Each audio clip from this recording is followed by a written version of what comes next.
Swapna Bhaumik ji, Chairman Committee of Advancement of Technology and Engineering, Institution of Engineer, and our panelists for today include Dr. Dhruv Ghai ji, Pro Vice Chancellor, Oriental University, Indore, Engineer Bhupesh Deharia ji, CEO, Aegis School of Business, Mr. Pramod Sharma ji, Center for Development of Telematics, and Mr. Sahil Madnani, scholar from Birmingham City University, UK, for accepting the invitation and presenting their thoughts over today's webinar with the diverse range of experience we have for today's panelist. We are bound to cover all nitty-gritties for an important topic of present environment.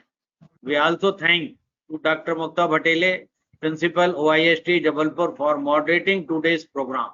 And lastly, I thank members of Institution of Engineers and staff along with the students of Oriental Group for being present in huge numbers. It's an opportune moment to refurbish and debate upon the problems of mutual interest with our esteemed delegates having great knowledge of the subject. Cyber terrorism is the convergence of cyberspace and terrorism. It refers to unlawful attacks and threats of attacks against computer networks and the information stored therein when done to intimidate or coerce a government or its people in furtherance of political or social objectives.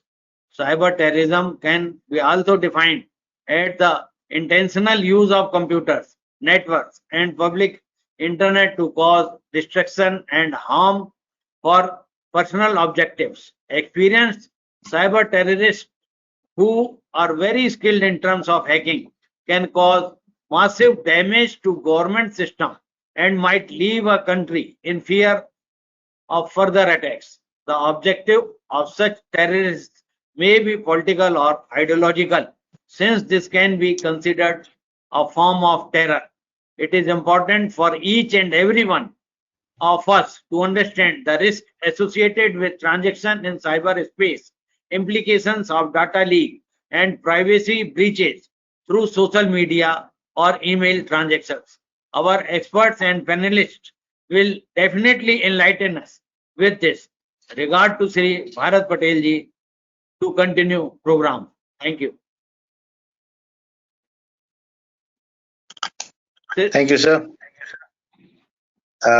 It is indeed a great pleasure that I've been made as a part of this webinar. Muktaji, thank you so much for organizing this. Sir, this Jabalpur local center deserves a big congratulations on organizing this particular webinar, which is absolutely very, very important in today's case, because everyone looks forward to having any of the transactions one think upon through cyberspace. Now, cyberspace has become so vulnerable in these days that, be it at a very, very tender age of young boys and girls, or even at a very professional level. So cyberspace, as you rightly said, sir, that, it has become vulnerable in terms of any particular kind of transactions one need to attempt, and be it into a normal web or a dark web. People have been grossly involved into such kind of attacks. So it is truly a kind of a terror. And as you rightly mentioned, that this is a cyber terrorism, and we need to combat it in its right format. And I'm glad, this institution of engineers has really come up with this particular webinar, which is so much needful. And more participants who are going to attend this, or even when it is recorded and published thereafter in the cyberspace, is going to be useful for people to understand what they should do and what they should be avoiding, while they are making any particular kind of transactions or getting onto a web. Cyberspace is very open. It does not have any limits. We all know about that. Now, since this space is very, very fragile in terms of having various kind of transactions, be it monetary transactions, be it social transactions, so it becomes little more critical when the space is made very open, and threats are obvious in that particular case. So once again, I would congratulate the Jabalpur Local Center and the Institution of Engineers support and the NSDL support from Shimla, which has been given across for this particular usage of platform. And thank you once again for all the experts that have come across today and the panelists that Muktaji is going to handle today. Muktaji, thank you once again for organizing this and inviting me here. Thank you very much and best wishes.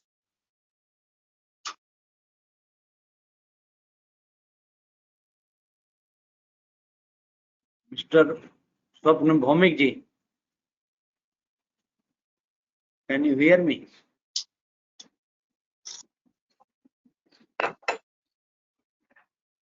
Mr. Bhaumik,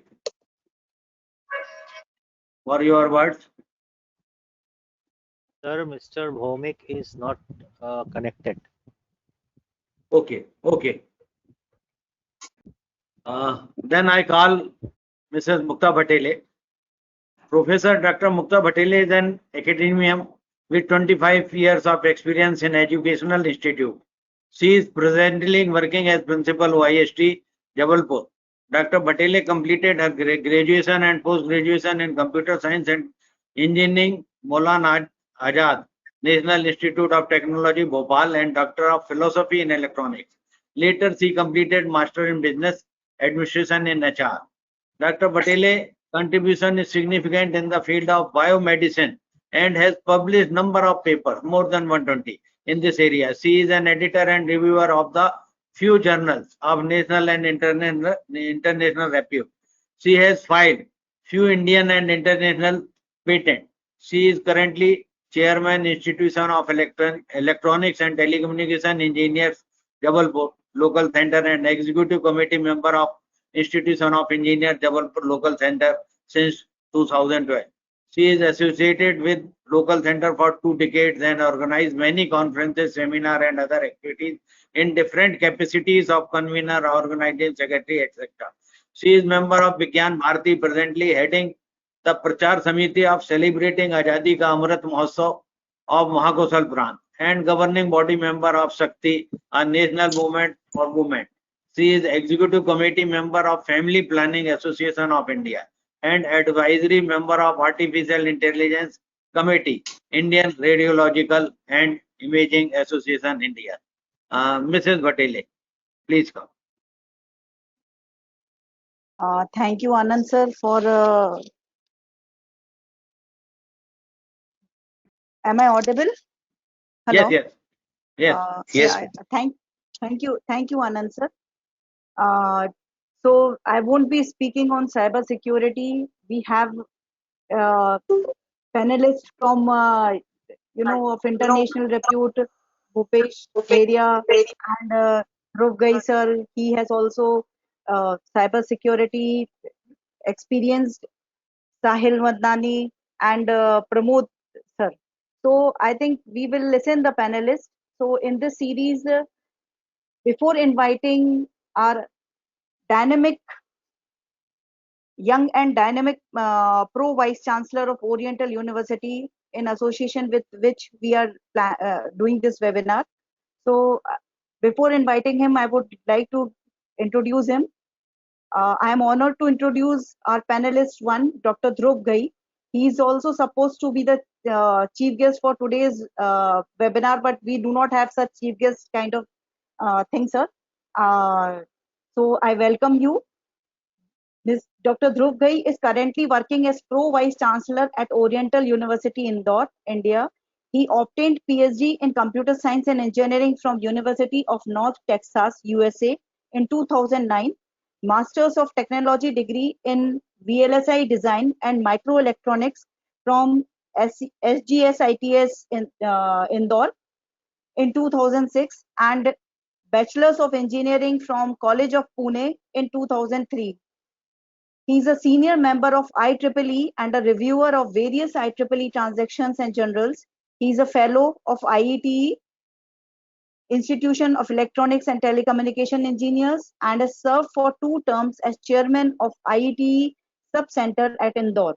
He has served as vice chair membership executive committee, IEEE Computer Society Technical Committee on VLSI from 2017 to 2020.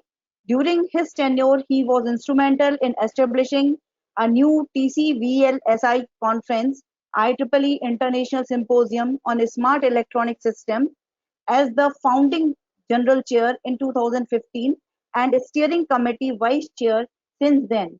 It needs to be noted that ISES is the only new conference since then. It needs added to TCVLSI in last whole decade. He is an associate editor for the IEEE Consumer Electronic magazine.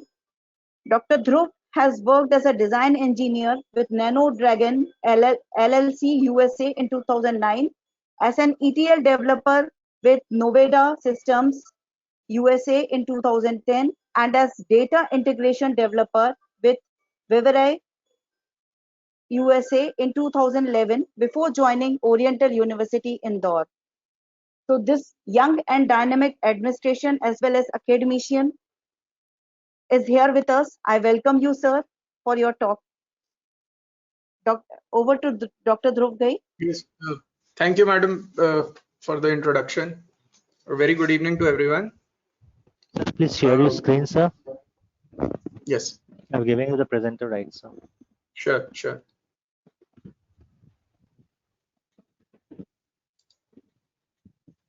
Is it visible? Yes, sir, visible, sir. Make it full screen and change your slides, sir. Visible now, Yes, right? sir. Yes, sir.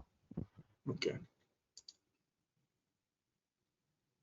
So thank you for the introduction, Dr. Mukta, and it is great to be a panelist in this panel here and to be invited by accomplished scientists like Dr. Mukta herself and other members of the panel. My talk is a more generic talk, more related with the what is happening currently, what is happening in our country, where we are seeing the rise in cyber crimes, and simple steps, simple suggestions, how we can counter, how we can educate ourselves at the same time and become more equipped to handle any cyber attack which happens on the individual, and simple suggestions for organizations and the country itself. So the theme of the discussion today is my screen visible? Is my screen visible? Yes, sir. Yes, sir. Yes, It's visible. Cybersecurity to combat cybercrime. So I would like to start with the discussion by talking about the recent cybercrimes which have happened in India. So why cybersecurity is getting a lot of attention? Because we have had breaches in the data of companies. I have just listed out these, and these have always been in the headlines. So recently we had a breach of the Air India data of passengers, their confidential details like their email IDs, their phone numbers, names. We have had attacks on Paytm Mall, that is the payment services that we are using nowadays online.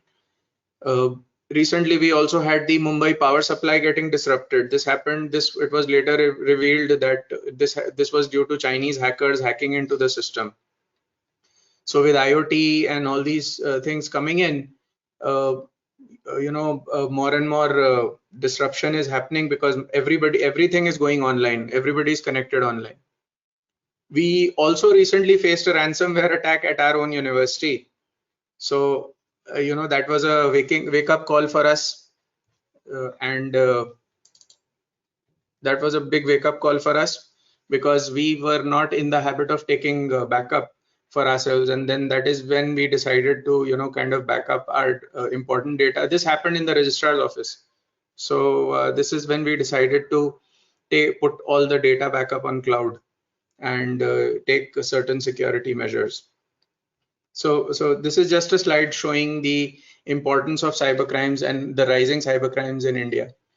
And this has all been aggravated by the advent of COVID-19. And as there is a slide here which shows that how the number of cyber crimes or cybersecurity incidents have actually gone up exponentially. And if you look at 2020, the number of cases is almost 12 lakhs. And this is another cause of concern for us, for every individual, not only the technologists, not only the computer scientists, for even the individuals and even the layman. So if you look at the trend, it has increased with COVID-19 because people have started working from homes. More and more offices had told people to work from home, and because they were working from home, they were using the remote RDP, the remote desktop protocol, to access their machines in the office, or they were using VPN tunneling to get into the office, which is the virtual private network. And because these protocols are also vulnerable, they were subject to attacks. And a number of attacks have been carried out successfully on companies as well. But whether the companies have reported them or not is a different matter. Another factor which is contributing to the cyber security incidents is demonetization. So as demonetization happened in 2016, after that the digital mode of payment started becoming the primary mode of payment, and it was that made people vulnerable, because many people went on to digital payments who did not have prior experience with the digital payments. We have credit card thefts. Also, we have another form of cybercrime, which is defaming people in the society using social media and email. This has happened with us as well, and it continues to happen. So looking at the next slide, why is India being targeted? So here is I've taken it from a newspaper showing the number of statewise increase in the incidents of cybercrimes. You look at MP, you look at Madhya Pradesh, there is a 70% jump in cases, and of which only 30 to 40% have been reported. So one of the biggest factors to contributing to cybercrime in our country is low awareness. People are not aware, when they're being asked for information or they're being asked to reveal the information, they don't realize that this information can be used, for a cybercrime or to attack them. Consumers are gullible. We have these messages going on radio every day, and we keep getting these SMSs from our banks that, your bank is never going to ask you for your OTP. And still customers continue to share their information, which makes them vulnerable to attacks. We use our computers every day in our offices, universities, colleges, and we realize that even in government offices, these Microsoft Windows are not activated, they are not updated, and they are end up using pirated operating systems and softwares. The antivirus is not updated. The virus definitions or the software patches need to be updated at regular intervals, so that the definitions for the most recent viruses is updated. We don't do that, so we don't keep up with the new viruses that are being developed, and when we don't do that, we lose out. So that is one of the reasons there. Just give me a minute.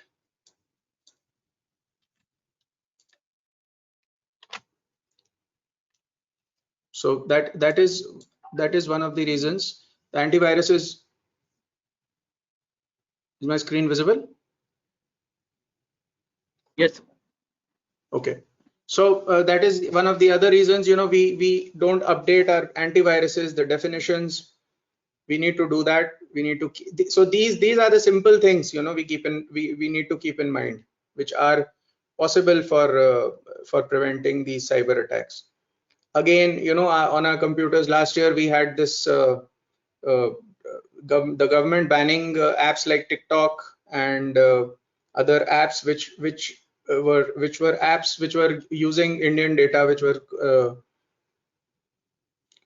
attacking the mobile phones. So, but however, even after the ban, there was an article recently in Business Standard that even after the ban, there are Chinese apps being operated. They are being routed through South Korea, North Korea, where they are being shown as being originated in Korea, but these apps are actually belong to Chinese companies. So some of them are, I've just mentioned some of them here: Alibaba, Cam Scanner, Club Factory. These apps are still being used in India for purchases, these apps, and people are still being exploited, but they are not aware.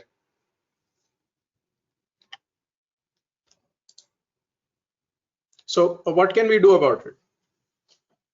As individuals, we need to take control. We need to take control at organizational level as well, and of course at policy level. So for individuals, some suggestions for individuals: use strong passwords. So there is a notorious password where where the password is password. So don't do that. And otherwise, the password is a series of ones. So it's like 111 10 times. So we need to have slightly stronger passwords. Then at the same time, avoid opening spam email attachments. So we get these spam mails. We should avoid using opening the attachments on these emails. We need to keep updating our operating systems. We need to update the Windows definitions, the virus definitions on our antiviruses. Keep running antiviruses. Keep running your full scan of your PCs on and off occasionally. We need to be careful what we post on the social media as well, because once you put something out there on the net, it's difficult to scrub it. It is difficult to scrub to get rid of your digital footprint. And lastly, you can password protect your files as well. So your your income tax ITR returns or your financial records, it is always recommended to password protect these files. So these are very simple things, an individual can learn to do, which individual can learn to do. These are not the learning curve is not that great. So we can incorporate these things in our daily life. Again, just a follow up on that: never give out your personal information, your OTP, etc. Have a look at your bank account statements, to look for any anomaly, any unusual activity, whether it has happened on your account which you feel that you have not carried out that financial transaction. So it would help you keep a check on your financial activities. Avoid using public Wi-Fi's generally at airports or railway stations, or these are the places where public Wi-Fi is available. Generally, without a password or without a security check, where we tend to hop onto these Wi-Fi's, which again makes us vulnerable because it opens these ports where the attacker can get in. Similar to the Bluetooth and the GPS ports, when we activate our Bluetooth, we open up a port actually, and that is for the attacker. That's the gate for the attacker to enter. So this is again at an individual level, creating awareness, because the cyber attacker is looking for a vulnerability. He's looking for a way to get in, for a way to get into your system, or for a way to get into the device.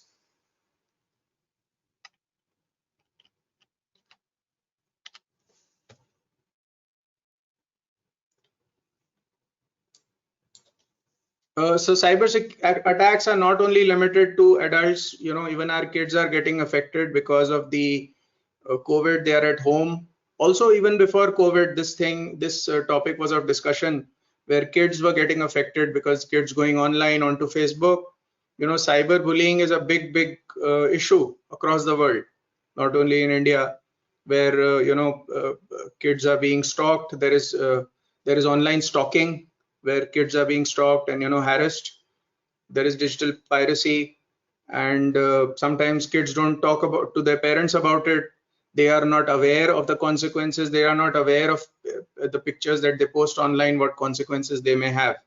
So we need to look into some kinds of parental control softwares, also install them onto our devices, install them onto their devices. And even there are parental controls even in the OTTs now, the over-the-top video providers like Netflix and Amazon Prime. So we need to have those kind of checks in place so that the kids are not getting exposed to content we don't want them to get exposed to.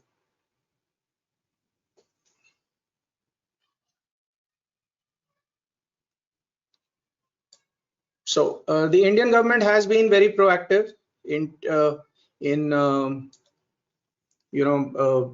trying to counter cybercrime. The individual level awareness is, of course, it helps, but looking at the government initiatives, the cybercrime cells have been formed in various cities. So we have the MP police as well. You can call them. You can, they have an online complaint center, a form you can fill up. You can file your complaint as well, and then they look into it. And so we had an incident in Oriental University, Indore. I'll just discuss that. So there is this person, he started defaming the university, and he sent it from an email ID called theindependent@gmail.com. So we decided it's a simple solution. We went ahead and blocked the independent@gmail.com. So that person is smart. He sent the same content by creating a new email ID called the independent1@gmail.com. We blocked the independent1. So he sent another mail by the independent2, and that went on till independent10. We went ahead and blocked it all the way. So he created a new ID, and finally, this kept on going on. And finally, we approached the cybercrime cell, and we lodged a complaint, and that's how that person has stopped bothering us now. But these are real life situations. There is the cybersecurity division of MeitY. MeitY is the Ministry of Electronics and Information Technology. So they regularly keep conducting workshops related to cybersecurity. There is training of government personnel happening at periodically to keep them updated, and the police as well. So we had MP, we had a very active Mr. Varun Kapoor was very active as the ADG, and he was the head of the cyber cell. He was instrumental in setting up the cyber cell, and he was very active in educating people about the pitfalls of sharing your information. There is a very popular bill now coming into play, similar to the GDPR of Europe. That is the PDP bill in India. That is the Personal Data Protection Bill. So recently there was the case of Pegasus as well. I am sure all of you must be aware, where Pegasus is a software which the governments are using to snoop onto the privacy of the citizens. It is manufactured, it was made by an Israeli company called Pegasus, and they are selling this software to governments who can snoop on their own citizens. So there was the discussion of that as well. So the Personal Data Protection Bill talks about the privacy of the citizen, but at the same time there are security concerns of the government as well. So there is a balance which needs to be achieved. There is a balance which needs to be there. So that is another topic of discussion. How are we going to balance the privacy concerns of the citizen with the security concerns of the government? So again, that is a topic of discussion. It involves a lot of expertise related to not only technology, at the same time the law as well. So again, reporting. This is a suggestion. So reporting of data breaches should be made mandatory. Many a times, last year there was a data breach on a company called Unacademy. It is an edtech company, like Coursera and all these companies. So they had a data breach and they kept denying it. So denial is only going to make things worse. If they deny that no, the data breach has not happened, you have to first accept that a data breach has happened, and then explore, and then kind of recognize that there is a vulnerability in the system, and then remove that vulnerability. Also make others aware of the vulnerabilities in their systems. For this, there is a suggestion, again, IT security audits. So there's something called security audit which a company can carry out. So there are auditors and third-party auditors, independent auditors. They can carry out a security audit for you. That look, these are your weaker points, you need to work on these, and this is where you are open to attackers. Your ports, Bluetooth port, or even the website is your website, which is public, is hosted on a particular port. Your FTPs, file transfer protocol ports. So that is what makes you vulnerable, because those ports are open to the public. So you need to regularly carrying out security audits, not only private organizations. This would be a suggestion for the government organizations as well. The government organization should carry out security audit, because they are carrying the citizens' data. Aadhaar number and other these kind of data, which is sensitive in nature and which can also result in something called identity theft. So, and to work together, government can partner with private organizations that would definitely strengthen the infrastructure, strengthen the cyber security system of the nation.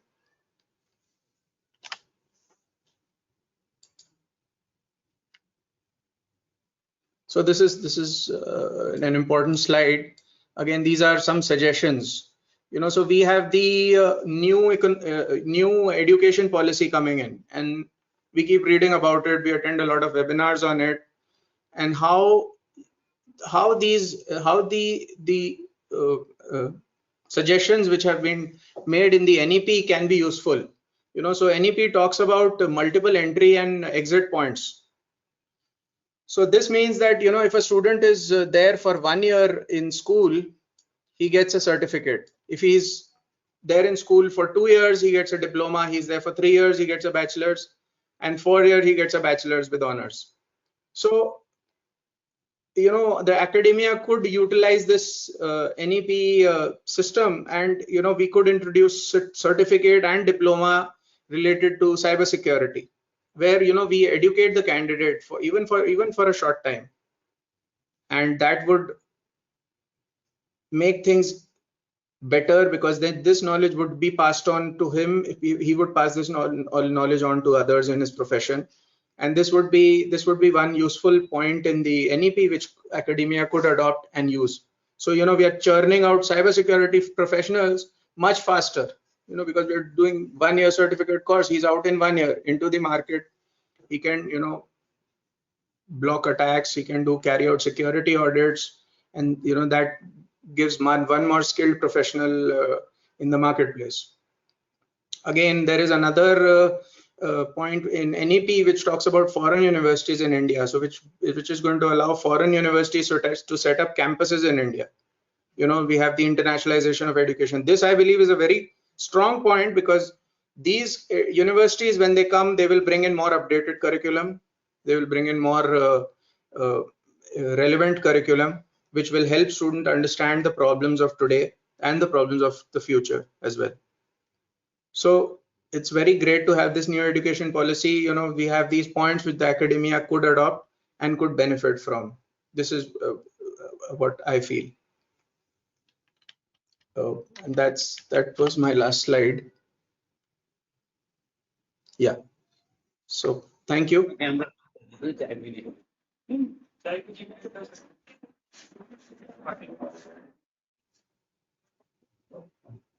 Thank you, sir.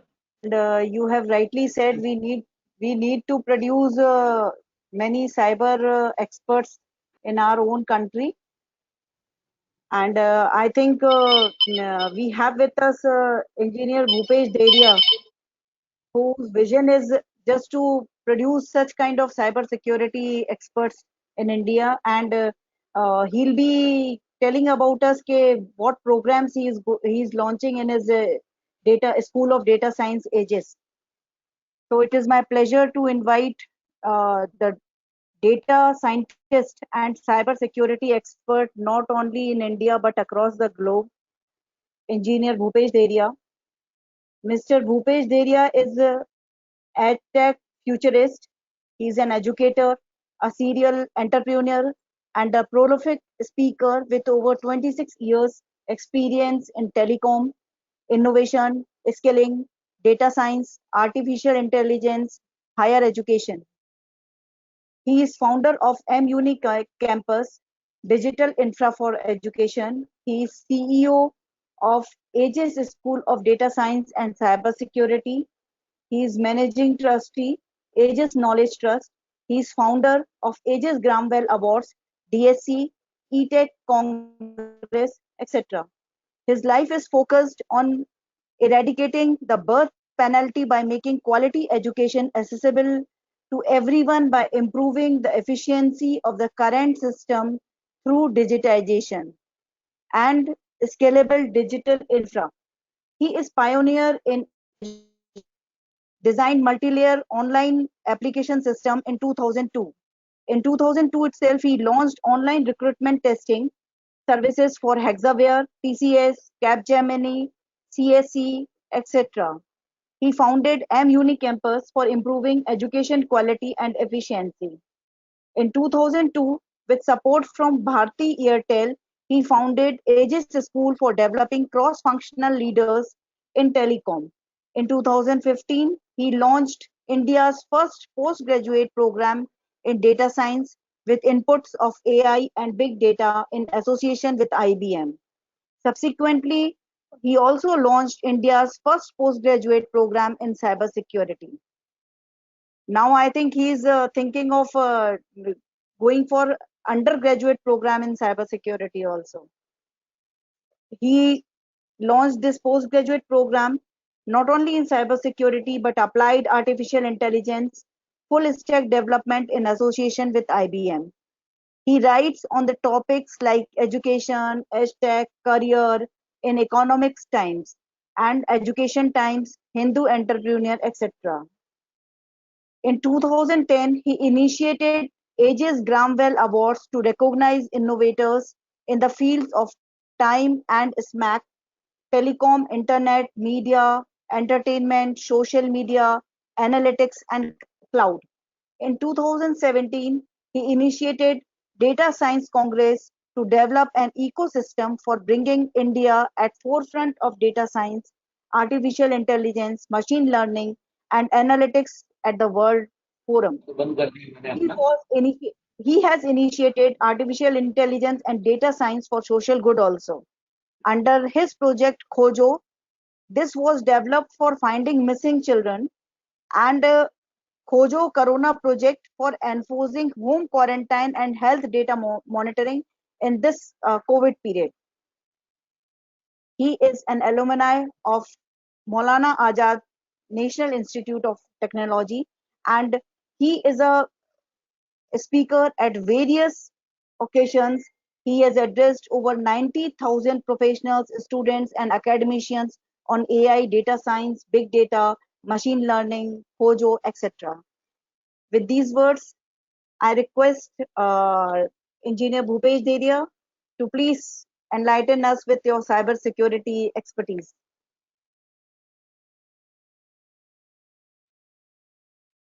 Thank you, Professor Mukta. Over Thank to you so Bhupesh. much. And thank you, Professor Guy, for setting up the context. And it's good to really hear after a long time engineer Bhupesh Daria. Generally nowadays there's nobody called engineer. It has become by de facto. So it's a quite an interesting topic you have picked up, that cyber crime and say cyber security. Hope you can see my presentation, all of you. Yes, Bhupesh. Please go ahead. You can see my screen, right?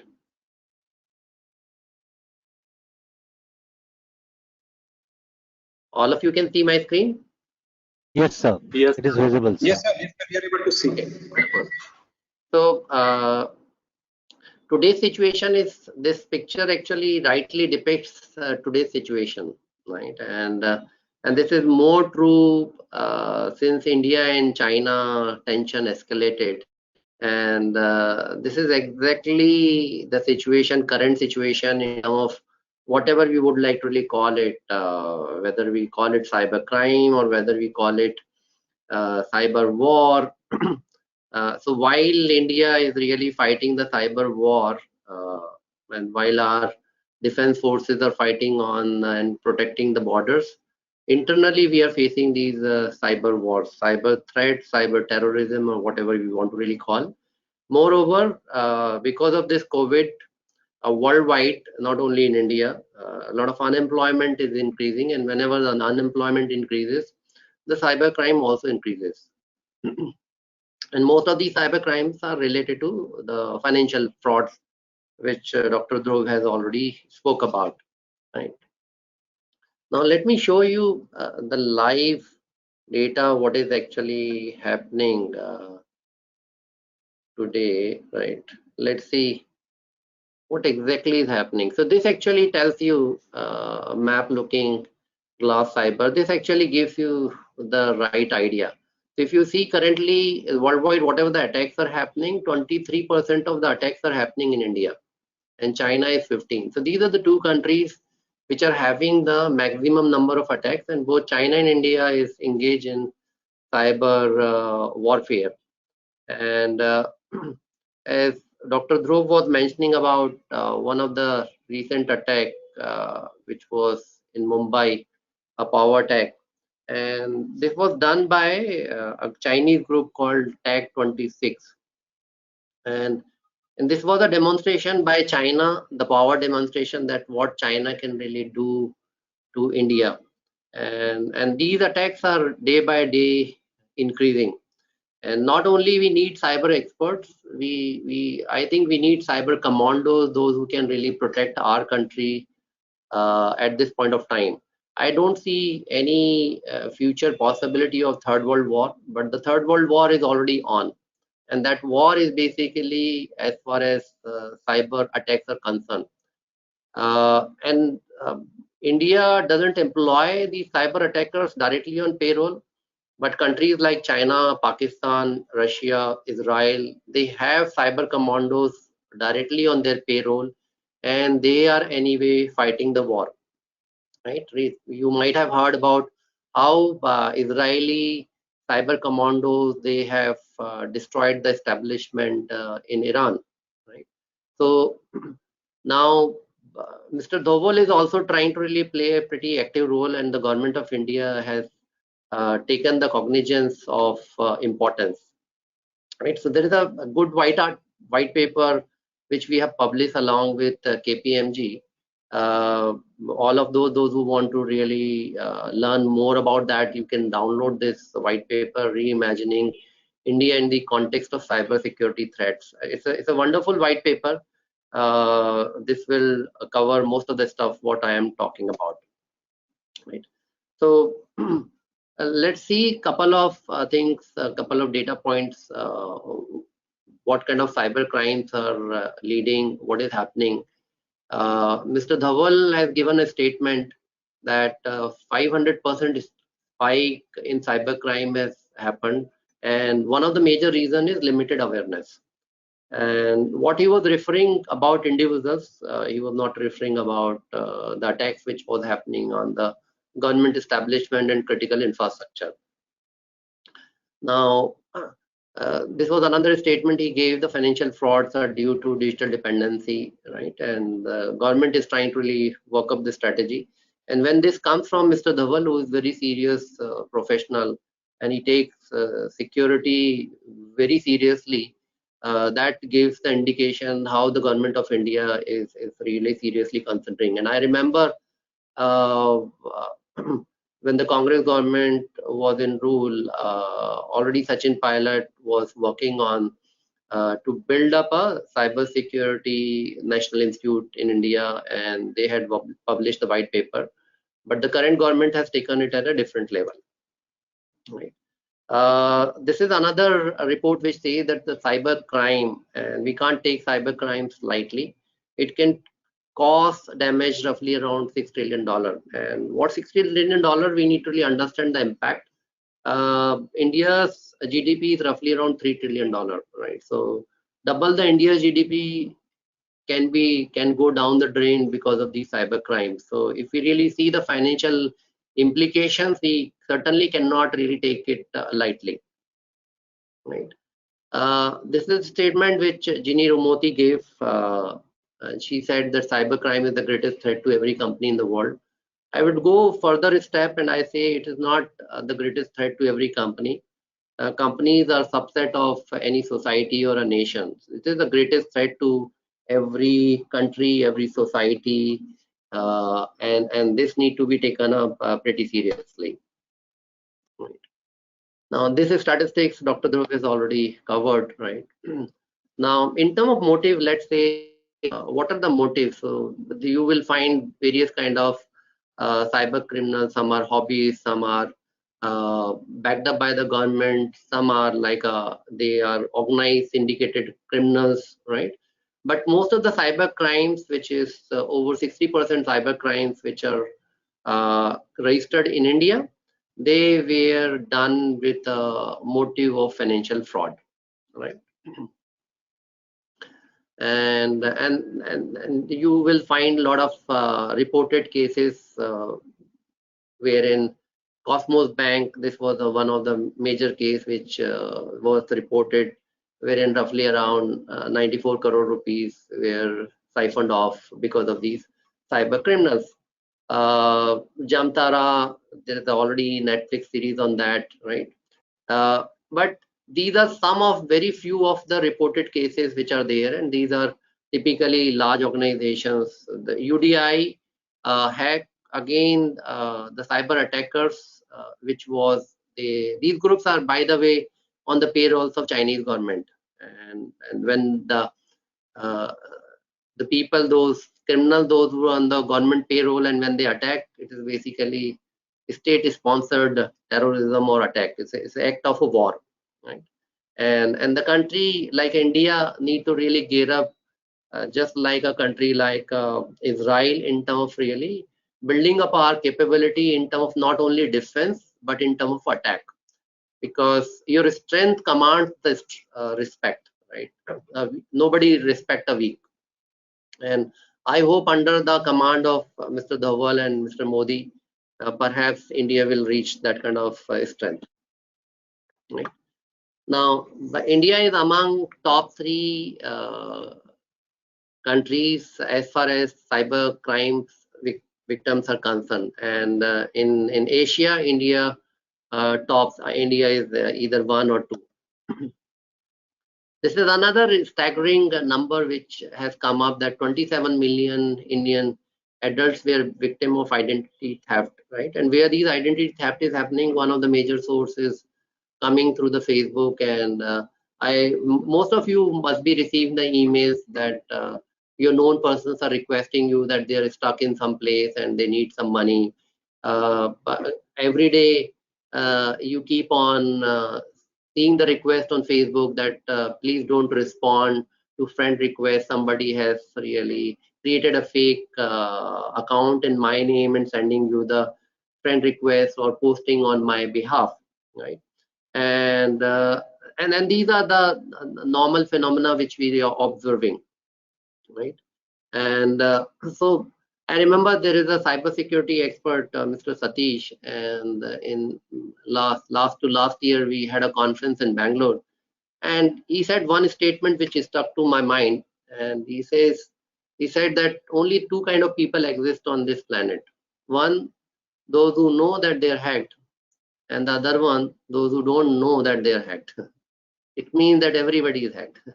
It's just if you don't know that you're hacked, it means either you're ignorant or you don't have any valuable asset either in your bank account or your laptop, so that it really interests the hacker. And the situations are grave, and thanks to massive digitization and thanks to social media, that all our personal identities are already out there, our pictures, our interests, our birthdays, where we are, right? It is a good say message to thieves that yes, we are not at home, we are enjoying a party in some hotel, so you are most welcome to rob our home, right? So all those informations are there, and thanks to artificial intelligence, that now data harvesting, building up a sophisticated model about your behavior, when you will be out, when you are in, what kind of sites you're visiting, all these kind of stuff. Now these cyber criminals forget about those hobbies, those who really show magic that they got into your mobile phone or they get your password. These cyber criminals, let's consider just like a drug mafia. These cyber criminals are sitting with billions of dollars of funding, right? Either they are backed by the cyber say criminals, or they are backed by the government. So they have access to sophisticated tools, and they are extremely intelligent, right? And when you have to really fight with these cyber criminals, you require absolutely a different level of expertise, right? And they are always ahead of law enforcement agencies, they're always ahead of, say, companies those who are building up cyber defense systems.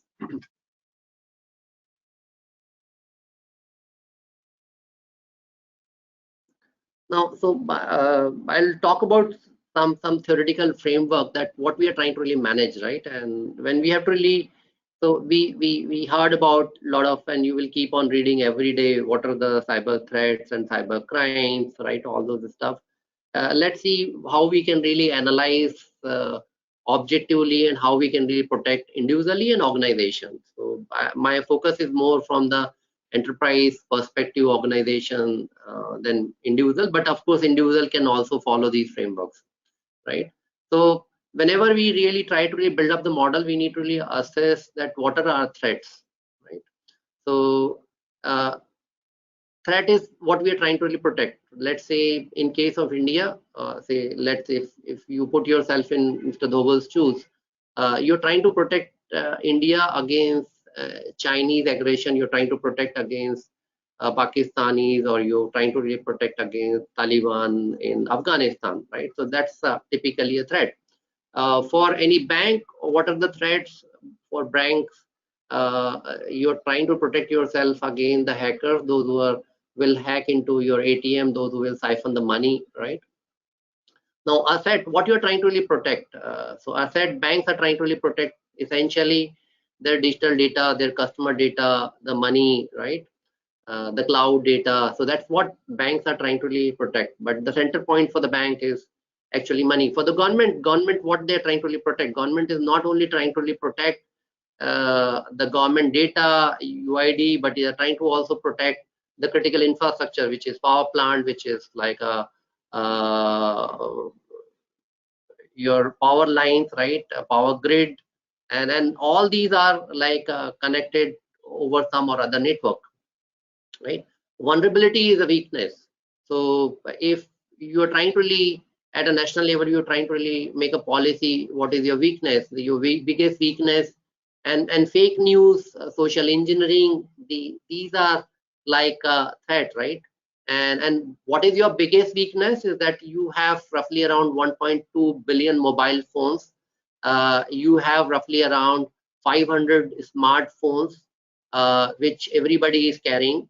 And this is the biggest weakness. If you really throw any kind of fake news, this can really create a riots. You can have a civil war and whatnot, right? So and risk is of course potential loss. So when you are building a model, you need to really see what kind of loss a bank can really have if you can't really stop these kind of attacks, right? And these are the some indications I put, like what government is trying to really protect against. It's like after this COVID, there's roughly around 178 billion dollar FDI was expected, but the kind of cyber attacks were there, the tension which happened on the border, this FDI investment got shaky, right? You're trying to really protect the economy. Your biggest weakness is 1.2 billion mobile phones, UID data, your unaware customers, right? These Chinese apps which government has taken care, the gears, these are the like your vulnerability, your weakness. And thanks that Jio has not bought a single Chinese gear while they have built up the entire telecom infrastructure. And I'm really sure that the government is behind that. And of course, thanks to Mr. Ambani, that they have not adopted any Chinese gear in terms of building up a telecom infrastructure, because there have been reports, and the Huawei and ZTE, by the way, is banned in North America because there has been reports wherein these Chinese companies, they have siphoned data while you're using the switches. Right? Social media is again a pretty big weakness, because this can really create a havoc. And we have seen in London, we have seen in Delhi during the riots how social media has played a major role. And of course, most of the data is on the cloud, and now everybody is having access to the cloud. Cloud security becomes major issue, and the AI is now the new weapon.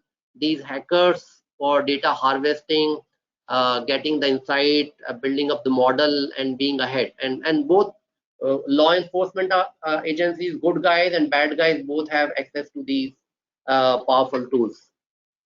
So today, if you really see GAIN networks, you can really create easily fake videos, right? You can create, I can really take a sample voice, I can take a sample video, and I can completely create a fake video, right? And if we really put those fake videos of our leaders, you can imagine what kind of chaos and damage this can really lead.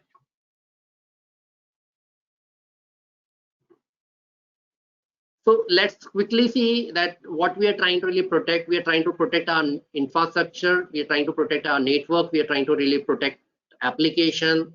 We are trying to protect data, and the data is primarily lying on the cloud. We have to really protect our IoT devices, and there are billions of IoT devices are there, right from monitoring patient to making the smart homes, robots, autonomous vehicles. Imagine that you are in moving in Tesla and some hacker controls and your car doesn't stop, and imagine what it can really lead, right?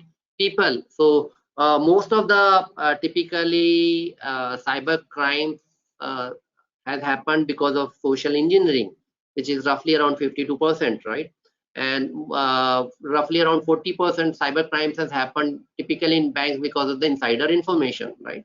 So you can really control, you can take care of your network by network security, application by application security, data you can do by data security, cloud security. But what about the human being? How you're going to really take care of the human being?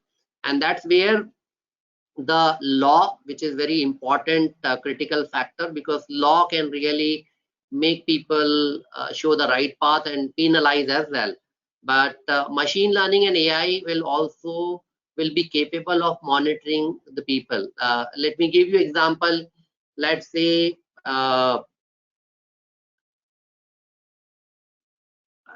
somebody has threatened you, right? Just like a Hindi movie, and they have forced you to go and install malware, and you're working in a bank, and you have been forced to install some kind of spyware or steal some data. And while you are entering under threat, the camera everywhere, you have camera, you have biometrics, right? So the camera can really sense that, yes, and if you really build up the deep learning computer vision model, they will be able to really detect that, yes, there is a your facial expressions is deviated from your baseline behavior, right? And a lot of companies are working on that. There is a Canadian company, they have built up, they have collected a lot of behavioral data, how you interact with your mobile device. And so the way you will punch in, so even you steal, say, my password for net banking, the way you will punch in your password in mobile phone and the way I will punch in the password, both of us will put a different pressure, right? And the machine learning models, deep learning models can really detect that, yes, it is not you, even though you have hacked into my device, even though you have stolen my device, you have everything. And the glimpse you can really see if you try to really log in into your Gmail account, if you have activated double authentication, and if you try to switch your device, this will really ask you that, yes, you need to put in the OTP. So technologies are being deployed to protect you from these cyber crimes, and these are the areas. So all these areas we need to really train people, and these are the all areas we need to really get expertise. These are the areas we need to really protect to really have the consolidated full-fledged 360-degree of security, right? So this is the framework which we have created at Aegis, right? I'm not going to really talk about all those stuff, right? These are the trends which I spoke about, that cyber warfare. So you will not be having the physical war, right? These are the only at superficial level, but you will have the cyber warfare. Cyber crimes are going to really grow exponentially. Fake news is in the clouds are issue, ransomware now has reached to India as well. Privacy issues are really major issues. Social engineering, and then this with AI, social engineering, now machines have started doing the social engineering, forget about the humans. Right. So that's all I have. And last message, if you want to really read more about this, go ahead and please download this white paper, and this white paper can really give you a lot of insight. So I think I had 30 minutes. Hope I could do justice to this talk. If you have any questions, I can take 1 or 2 questions. Thank you, Engineer Bhupesh. I think we'll take the question in the last. So I request all the attendees to please put their questions in the chat box, and I'll read out for you to the panelists, to whoever is concerned for that question. So we'll take the questions at the last. Thank you for such a wonderful talk, and it was really a pleasure listening to you. Thank you, Mr. Next. Gupta. Thank you so much. Next, we have a person from government organization, the Center for Development of Telematics, CDOT. This is a government-owned telecommunication technology development center. It was established in 1984 with initial mandate of designing and developing digital exchanges. CDOT has expanded to develop intelligent computer software applications and has worked a lot in the area of cyber security and cybercrime. We have with us the group leader of CDOT. He is Mr. Engineer Pramod Kumar Sharma. He is a BE in Electronics and Communications. He has done his Masters in Business Administration and Marketing and PG Diploma in Cyber Law. With 25 years of experience, he is Press Trust of India, PTI, New Delhi, India's premier news agency. There he was network administration for 5.5 years. Then he was designated and implemented PTI's Pan-India network, system administration of novel Unix and Windows Server. Later, he joined the CDOT, and presently he is working as group leader. His work domain areas are system and network administrator, network and cyber security, ethical hacking. He designed campus network comprising of more than 2,000 active nodes. He has good exposure to network devices like switches, firewall, UTM, and router. He worked on RHEL, CentOS, Ubuntu, and Windows platform, part of various committees and working groups on network security for various government projects. He has done IPv6 deployment. He was involved in lab setup for cyber range. He is also involved in setup of DHCP, DNS, SFTP, TFTP, web, LDAP, CA, mail services. He is a server hardening and network security expert. With these words, I request Engineer Pramod Kumar Sharma sir from CDOT to please enlighten us with your cyber security to combat cybercrime use. Thank you, Dr. Muktaji, for introduction. And I convey my regards to all my panelists and officers from IAI. And with this, the pace for the cyber security has already been started, my fellow panelists. So I will start my presentation.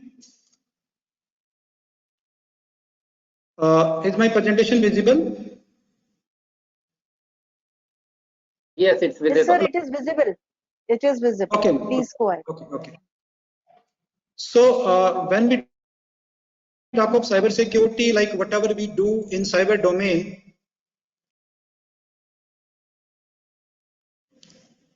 so whenever we are connected to the internet, we are again exposed to certain risks. So cyberspace is nothing but where all the networks are connected to each other. various organizations are connected to each other. And cybercrime is nothing but like where the computer is or mobile phone is used as an object to commit the cybercrime. So, as my fellow panelists also said, like the lack of awareness contributes to the cyber crimes mostly. And cyber security is like how we keep us secure, keep our data secure, keep our finance transactions secure, keep our website secure from the cyber threats. So this refers to the cyber security. So when we connect to the internet, we are exposed to many risks. We will discuss those risks and how to mitigate those risks. We will discuss.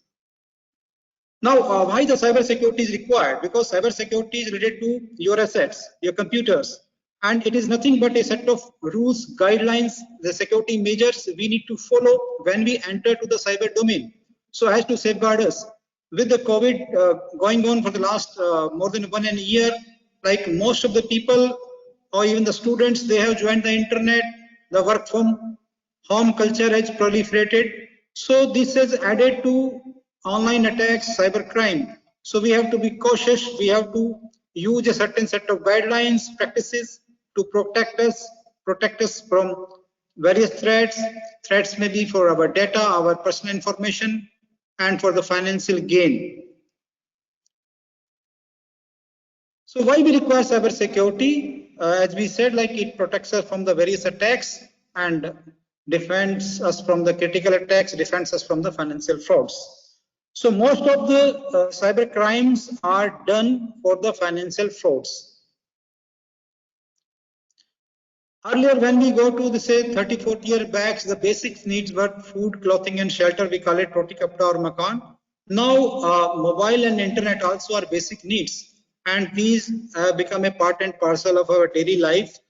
Because without this, life is basically not exist.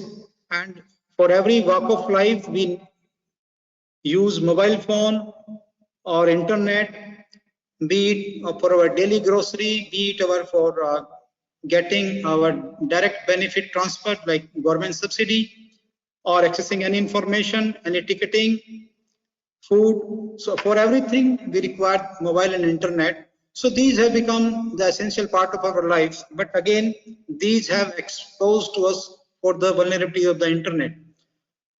So when we go to the internet, there are various threats we are exposed to, and with most of the threats, we are very much familiar. Virus and bombs, like the unwanted softwares, which may get downloaded as an attachment or as in browsing and cause the malfunctioning of our device. Our device will not work or it was intended for. Similarly, the malicious or unwanted software, they disrupt the normal function of our computer. Phishing attacks, the deceptive communication in terms of the attachments, tweets, texts, emails, and here the spear phishing means the targeting phishing is also in the vogue. Ransomware, hacktivism, state-sponsored attacks, spyware, Trojan horses, password cracking through the means of dictionary attack or brute force attack, then identity hacking, identity thieves, keylogger, and cyber stalking, especially the females and the children of school or college. The cyber stalking is a new norm wherein somebody harass and follow your social footprints. Picture morphing, profile hacking, online games, deepfakes, and the dating website with the fake profiles. So these are the few of the vulnerabilities, few of the challenges we are faced to, and how to overcome them. It's a day-to-day requirement. So by definition, virus and bombs, the programs which loads onto your computer without your knowledge and do harm your normal functioning. They can delete important data, they can delete your files, and they can traverse horizontally also from your local area network. And if your LAN comprises of so many devices, it can span through all these devices. And through the network shares, or public shares or Samba shares, they can traverse gradually to your all network and affecting your entire operations. Now, when you get to the internet, there is a community, it is an individual, it is a novice, it is a nerd, or it can be state sponsored, and they try to gain your information. They try to break into your computers and try to trespass into your computer from remote locations. It can be used for some financial fraud, and they usually find the weakness in the operating system or application software or any other third-party software and try to invade through those kind of vulnerabilities. Trojan, a kind of program which is disguised into some original looking program, and it masquerades as a benign application, good looking applications, and they can be very destructive also. They lie hidden, dormant, but they can be activated any particular day or any particular time whenever they are programmed for, and they can cause the malfunction. So virus, bomb, Trojan, similarly the password attacks. So there are guidelines, and password attacks are generally done using the brute force, a combination of the words and dictionary attack. Phishing attacks, popular domain resembling mails, attachment, attractive offers, winning a lottery, notification, free gift notifications.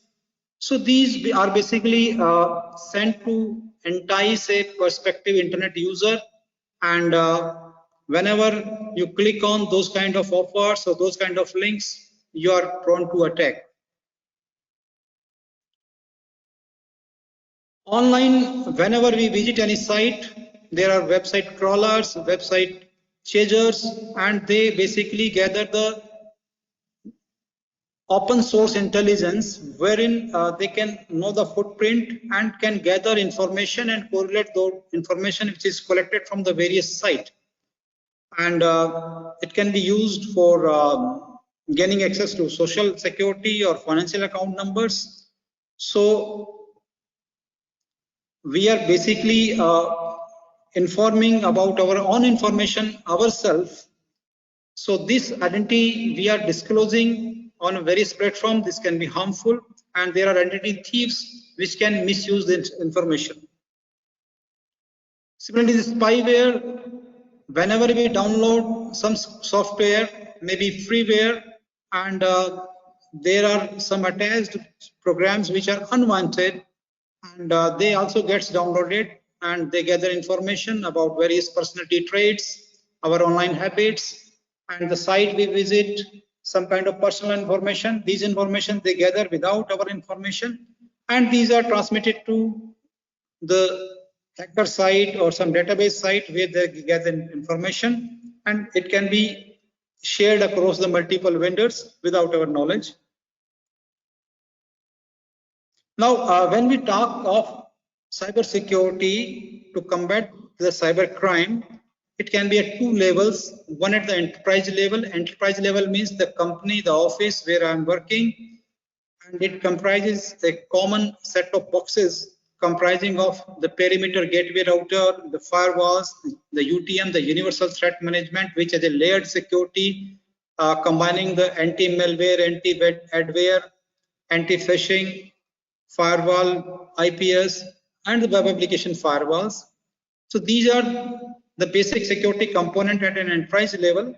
And if we talk of the individual level, the endpoint security or system security plays the important role. So I have taken some practical example like how to overcome this kind of challenges. What are the security suggestions to overcome this?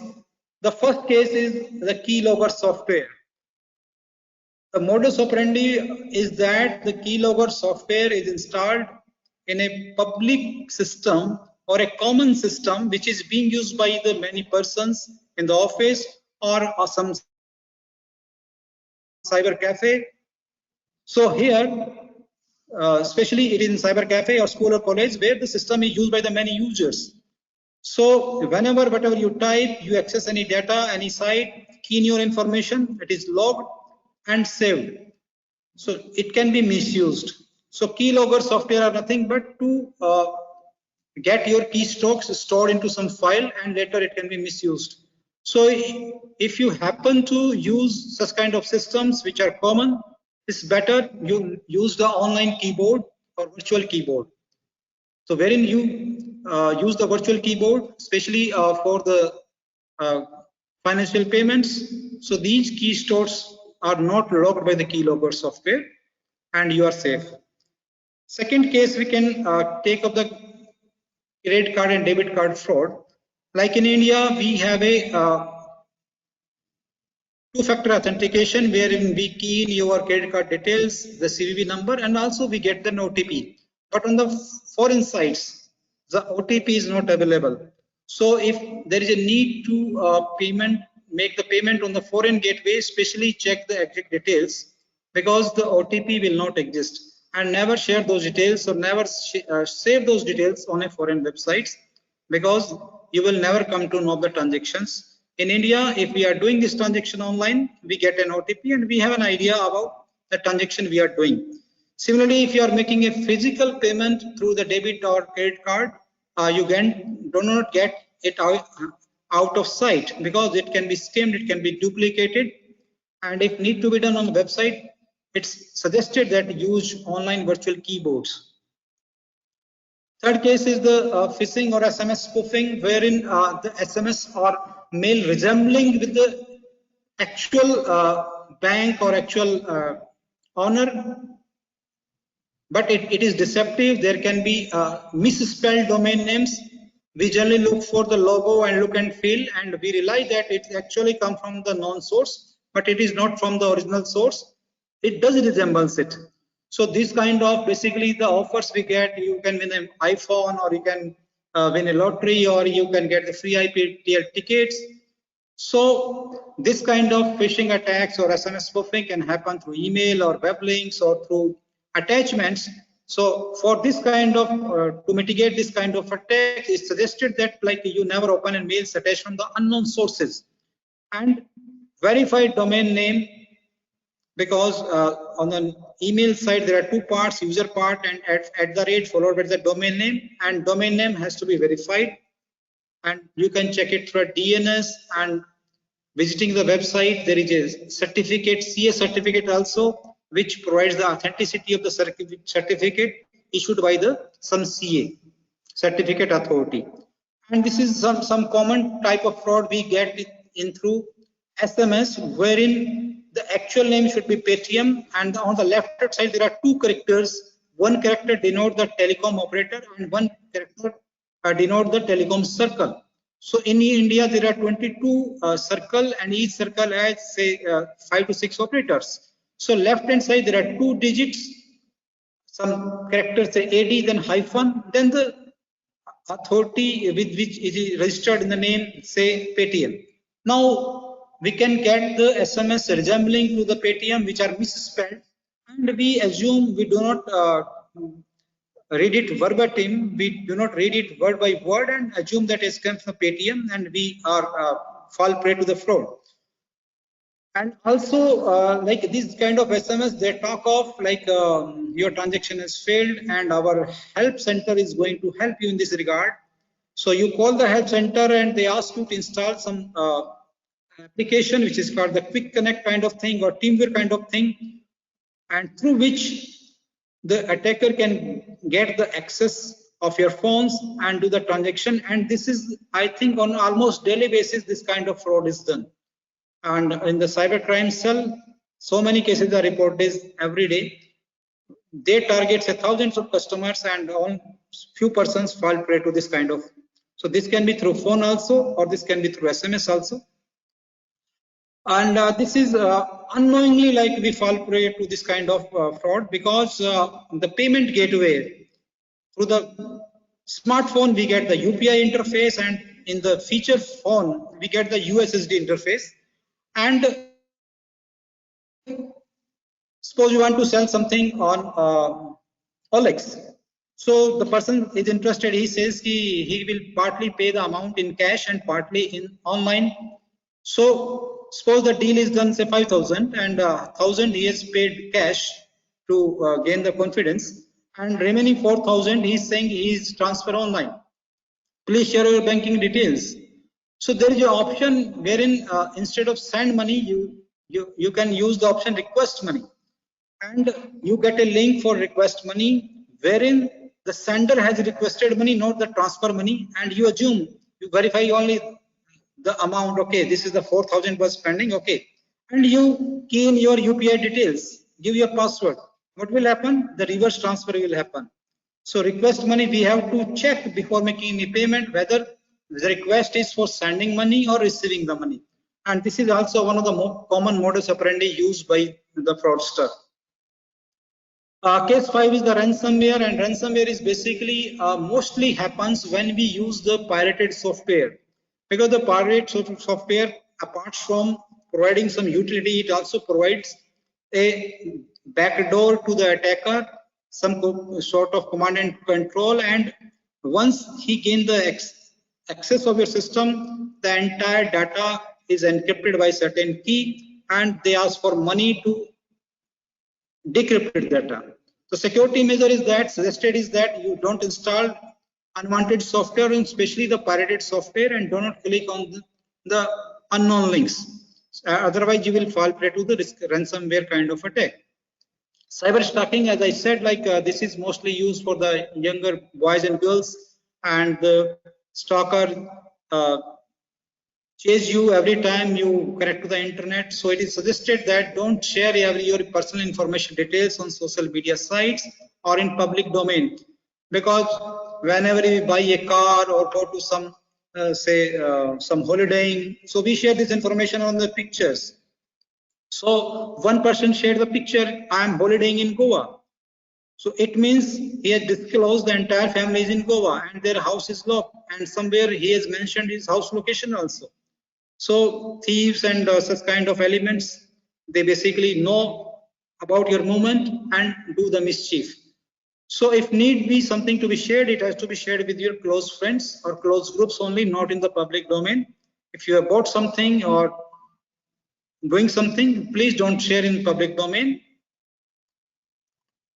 Now the picture morphing, like the panelists before me, they also mentioned this, like wherein you take some other's picture and put your face of one other picture and ask for some blackmailing kind of thing happens. And deep fake means like instead of putting your face on a picture, you put the picture on some other videos. Again, it is suggested that to avoid such kind of frauds, please do not get befriend with unknown person in the cyber world. And most of the time, you know, we ourselves only disclose some information, and because of that information, it gives a path or a way to the hacker to break into a system. Now the profile hacking. Profile hacking is basically whenever we happen to use Wi-Fi as a free Wi-Fi or open Wi-Fi, especially in the public places. So again, the Wi-Fi encryption key is with the you know, the provider of this, and if somebody has the access to the key, the session which are encrypted by that particular key, and it can be decrypted by the key, that key also. So we should not use free and open Wi-Fi for banking and financing. However, we can do the normal browsing from this open Wi-Fi or free Wi-Fi, but it is suggested not to use this Wi-Fi for serious transaction or online transaction or some access to the mails. Also, we look for whether we are doing a transaction. It should start with the HTTPS, that is the TLS, transport layer security should be enabled on this particular site. So we have to check especially in the URL for this kind of appearance of HTTPS, meaning it is secure site. Now the game craze for the online games is among the teenagers, especially the teenagers. So addiction to dangerous games and equally dangerous tasks, they have also, you know, proved fatal to the young community, especially the we read in the news wherein blue whale challenge and some difficult task, you have to cut your hands veins and prove it. So such kind of tasks, they have proved fatal. So we have to keep an eye on our youngsters and especially in COVID era, there in most of the students are online from starting from say first class to 12th class. So we have to monitor their activities, and if there is we should take them in trust, so that if they are facing some difficulty, they should disclose to their parents or teachers. And most of the online chatting, dating websites have flourished, and wherein people post their fake profile, and many cheats have been done on especially the matrimonial websites. So you should register or provide information on the genuine sites and avoid unnecessary and productive sites. So this kind of mostly the attacks happen. Also, we use the WhatsApp, and one of the common feature in the WhatsApp is that we can use it on a PC or a desktop. So where you have to open the URL of WhatsApp and scan this QR code. Now, suppose you are in some say traveling, or you are in some meeting, or you are in some wedding. Somebody asks, say, please give me your mobile, I have to make some urgent call. And instead of making a call, he just scans this code. Now, whatever WhatsApp activity happens, he is able to monitor all these activity. And this has happened to many of the youngsters. So in your WhatsApp settings, you have to check which are the logged in devices, and you should log out all the devices immediately. Otherwise, you are in basically the eyes of the prospective attacker.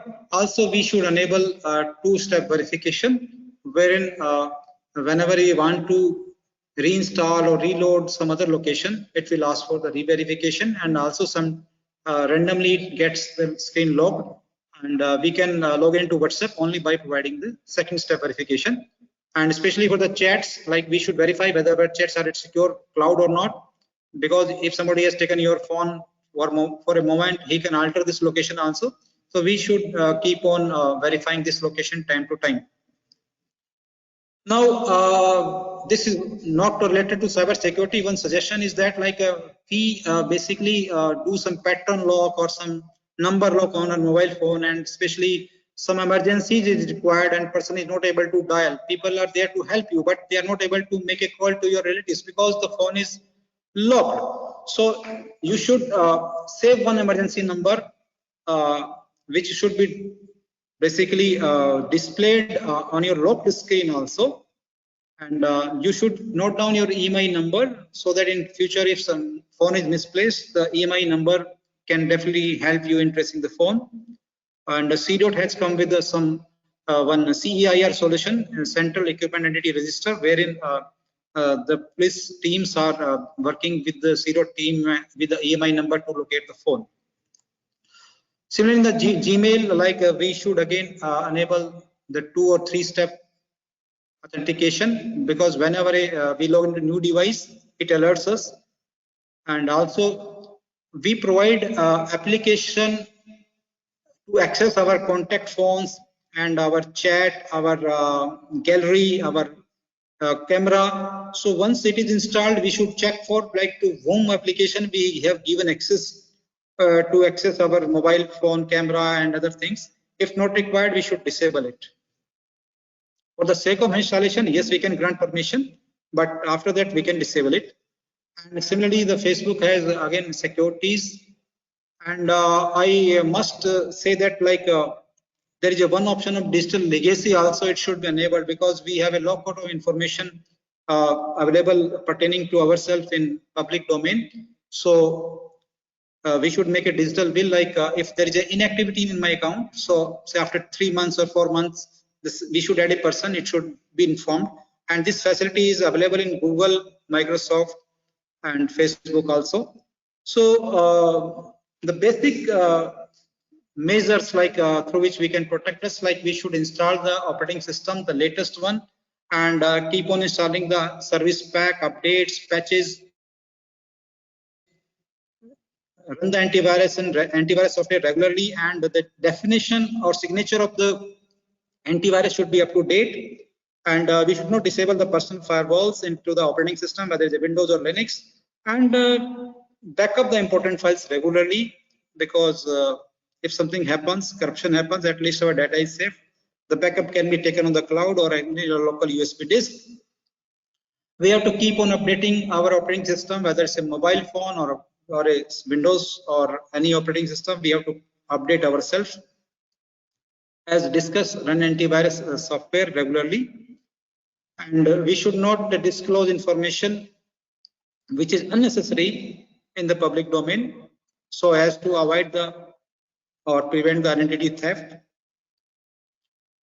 And Windows have a built-in firewall defender. We should enable it. We should not disable it. Avoid unwanted software, spyware, adware. Keep a strong password combination of at least 8 characters and numerical alphabet and control characters. Backup your important data in a secure place. Sorry. And we should also verify the backup media periodically, because one fine day, if we need to restore it, it should be intact. Like in case of you happen to some cybercrime or some fraud, immediately report to the police department of your state, and every police department has a IT cell or cyber cell, and also the government has come up with a cyber portal, cybercrime.gov.in. The file can be complaint can be filed on this portal. And my fellow panelists mentioned about some of the hackers trying to invade into our this power and gas sector. So government has come up with the sectoral CERT. Like CERT is a group computer emergency response team which time to time releases the advisory for the cyber security. Similarly, the vertical CERT have been come up for the power sector, for the gas sector, and similarly for the telecom CERT. Like to protect the entire telecom infrastructure in the country, there is a telecom CERT also, and the C.O.T is doing work on that, wherein various alerts are being generated pertaining to various attacks and across the operators pan-India. And similarly, the face recognition is a new technology wherein we can identify the culprits, and sentimental behavior analysis, where we can find out this person is likely to commit a crime. This can also help in some fraud. So lastly, I will say, like, think before you click. So whenever we install some software or go somewhere, we say accept, accept, accept, and keep on moving. But we should think before we click, so as to keep ourselves on safe on the internet arena. So this was all from my presentation side, and the world is, cyber world is, a lot of things, but in 20 minutes I tried to wind up all these things in this 20 minutes. Thank you. Any questions? As per Dr. Mukta say, we can proceed. Thank you. Thank you, Pramodji. It was a wonderful session. Thank you so much. You accepted our invitation, and really it was a practical knowledge, and I think this session is to be taken for 2 hours alone, with all small examples. It's only not helpful to the students, it is helpful to us also. I was wondering like many things, I was also thinking ye to mujhe bhi pata nahi tha. So it's really not enlightened session, and thank you so much. Next, we have the young scholar, the young mind to think about the cyber world. He's a scholar from US, Sahil Madnani. He has added many feathers in his cap of skills, like he is skilled in Python, networking automation, Linux, networking, routing and switching, cryptography, and Internet of Things. His basic education, he's a graduate in science from Birmingham City University. He did his graduation in 2021. He is bachelor's in computer network and security. He's programming for network engineers, network automation, applied operating systems, computer programming, Python, server system, Linux and Windows server system, enterprise network systems, system security, attacks and defenses, cryptography. He has taken up many projects.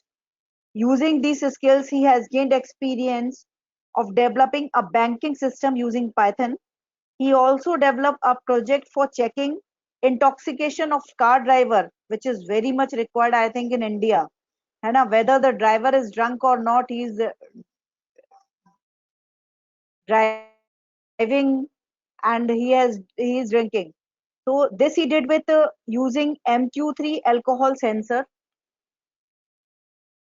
He has networking experience also, and he has developed a network design, implementation, and analysis in 2019. His areas of interest are in Rubik's Cube. He has participated in many official competitions held by well-known World Cube Association (WCA), including Indian Nationals 2018 and UK Championship 2018. He has achieved podiums in few competitions and have 2 silver and 8 bronze medals and many participation and podium certificates. That's great, Sahil. And we invite you for your talk on cyber security to combat cybercrime. Over to Sahil. Yeah, can you hear me? Yeah, Sahil, we can hear you and your screen is also visible. All right, it's good evening, everyone. So it's very great to have to be here. So I'll be giving a presentation on cybersecurity to combat cybercrime. So I'll be giving up a detailed presentation on what cybercrime is, followed by what cybersecurity is, and what has happened in the lockdown. And I'll be giving a detailed presentation on all of that. So I'll start with my presentation. So I'll start with cybercrime. So cybercrime, as all of us now know by the different panelists have told us, cybercrime is like any criminal activity that involves a computer, a network device, and so whilst the most cybercrimes are carried out in order to generate a profit for the criminals.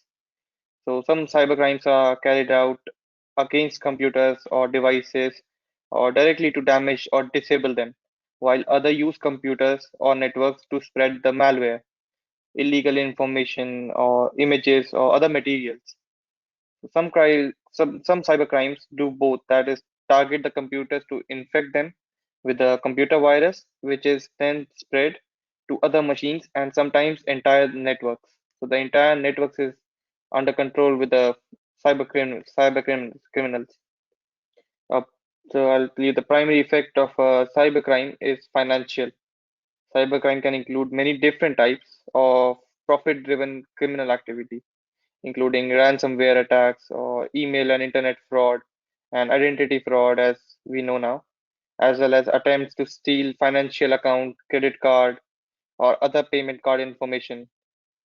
Cybercriminals may also target an individual's information, or as well as we can say corporate data for theft, and they then resell it. As many workers settle into remote work routines due to pandemic, cybercrimes are expected to grow in frequency in the current 2021, making it especially important to protect and back up data. So if I define a cybercrime, it's like a crime in which computing device is the target, for example, to gain network access. So crimes in which the computers are used as a weapon, for example, to launch a DDoS attack, which is like a denial of service attack, and crimes in which the computer is used as an accessory to a crime. For example, we can say using a computer to store illegal obtained data. So if I tell you how a cybercrime works, so like cybercrime attacks can begin wherever there is digital data, opportunity, and motive.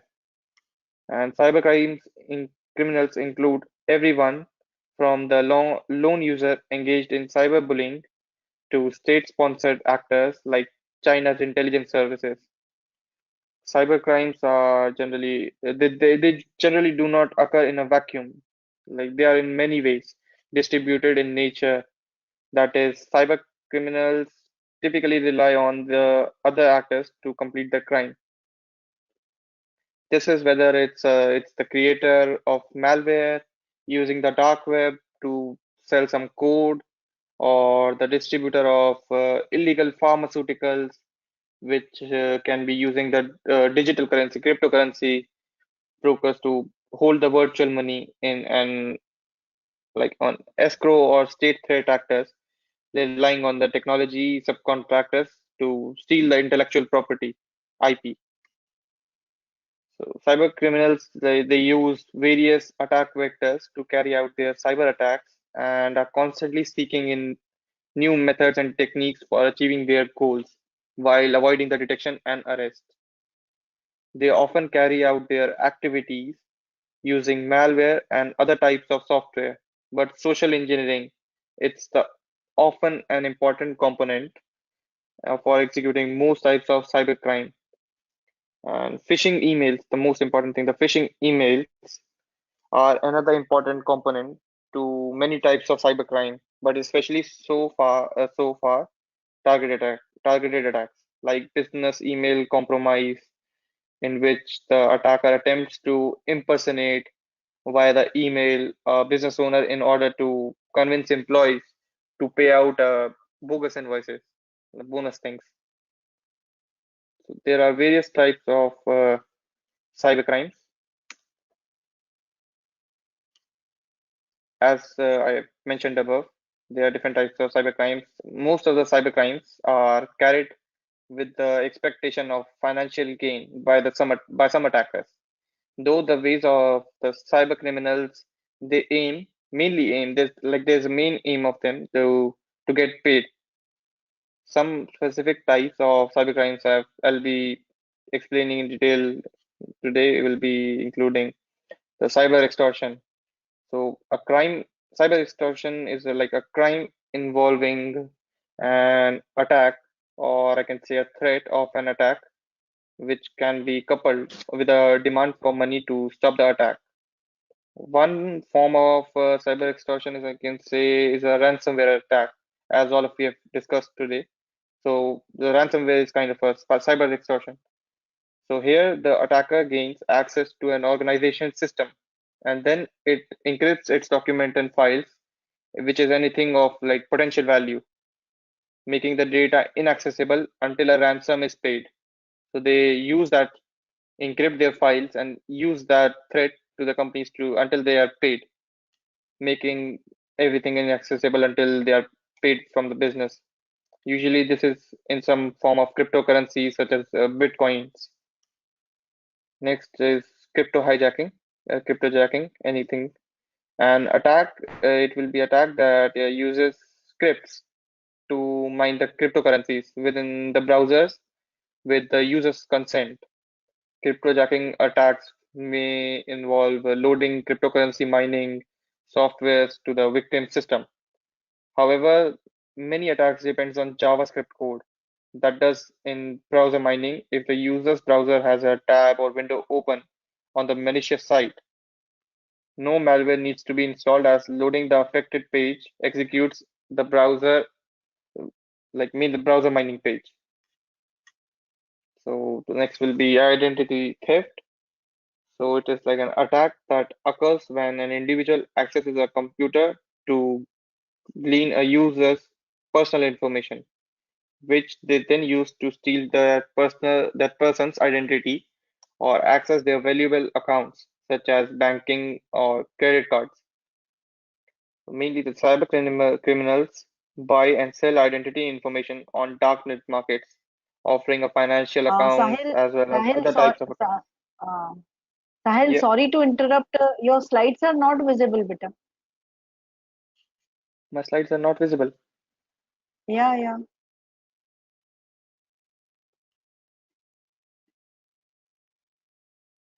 Can you see them now? yeah. Now they are visible. Yeah, actually, I didn't change the slide. I was just explaining this slide only. Okay.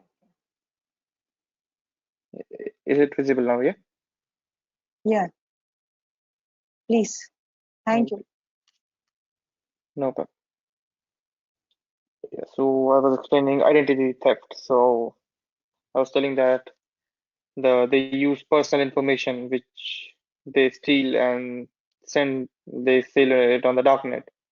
So they say yes. So cyber criminals they buy and sell identity information on the dark web, which offer accounts and other types of accounts like video streaming account services like Netflix, Amazon Prime, anything, etc. They sell webmail, they sell video and audio streaming, online auctions, and more. They also sell the personal health information, which is a frequent target for identity thieves. Next will be like credit card fraud. So an attack that occurs when hackers infiltrate retailers' system to get the credit card or banking information of their customers. So they use stolen cards, which can be bought and sold in bulk on the dark web or any of the darknet markets, where hacking groups that have stolen mass quantities of credit cards, which profit by selling, I can say, the lower level of cyber criminals who profit through credit card fraud against the individual accounts. So this cyber espionage. So it is like crime which involves a cyber criminal who hacks into the systems or like any networks to gain access to confidential information held by any government or other organizations. The attacks may be motivated by a profit or by any ideology.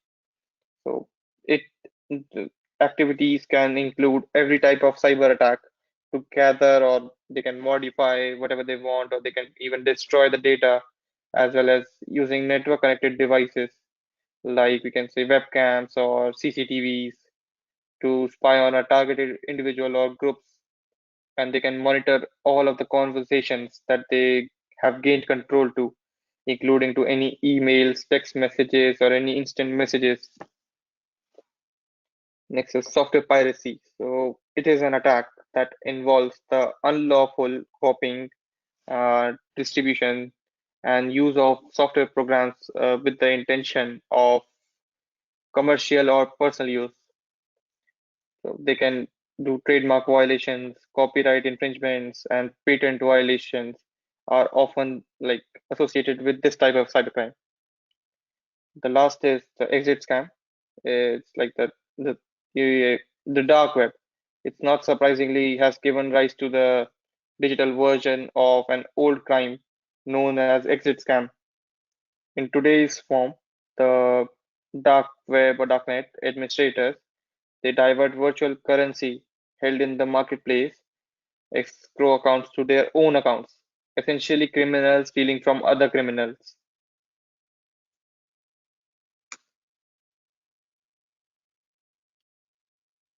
I'll be explaining about cybersecurity now. So basically, cybersecurity is how individuals and organizations reduce the risk of cyber attack. It's like its core function is to protect the devices that we all use today, like smartphones or laptops, tablets, computers, and the services we access, both like we can say online or and work from theft or damage. It's also about the preventing unauthorized access to the vast amounts of personal information that we store on these devices and online. So I'll tell you like it is very important and people ask why is it important? It is important because these devices in in the today's world, like smartphones, computers, and the internet, are now such a fundamental part of a modern life that it's difficult to imagine we function without them.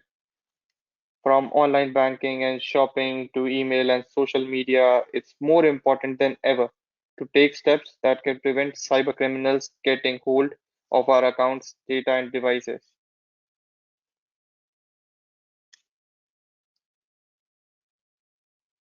So there are various types of cyber security. So basically, cybersecurity like is the practice of defending computers, servers, or mobile devices, electronic devices, networks, and data from malicious attacks. It is also known as information technologies, in other words, security or electrical information security. The term applies in a variety of contexts, from business to mobile computing, and can be divided into a few common categories. So, network security, it is the practice of securing a computer from intruders, whether they are targeted attackers or opportunistic malware. There's application security, which focuses on keeping software and devices free of threats. A compromised application could provide access to the data it's designed to protect. Successful security, it begins in the design stage when an application is designed. So well before a program or device is deployed. Information security, it protects the integrity and privacy of data both in the storage and in transit. And there's operational security, which includes the processes and decisions for handling the protecting data assets. So in that, the permissions the users have when accessing a network, the procedures that determine how and where data may be stored or shared all fall under this umbrella. There's disaster recovery and business continuity, which define how an organizer or an organization responds to a cybersecurity incident or any other event that causes the loss of operations or data. So disaster recovery policies, like they basically dictate how the organization restores its operations and information to return the same operating capacity as before the event. Business continuity is the plan that maybe the organization falls back or while trying to operate them without certain resources. This end user education, which addresses the most unpredictable cybersecurity factor, which is people. Anyone can accidentally introduce a virus to an otherwise secure system by failing to follow good security practices.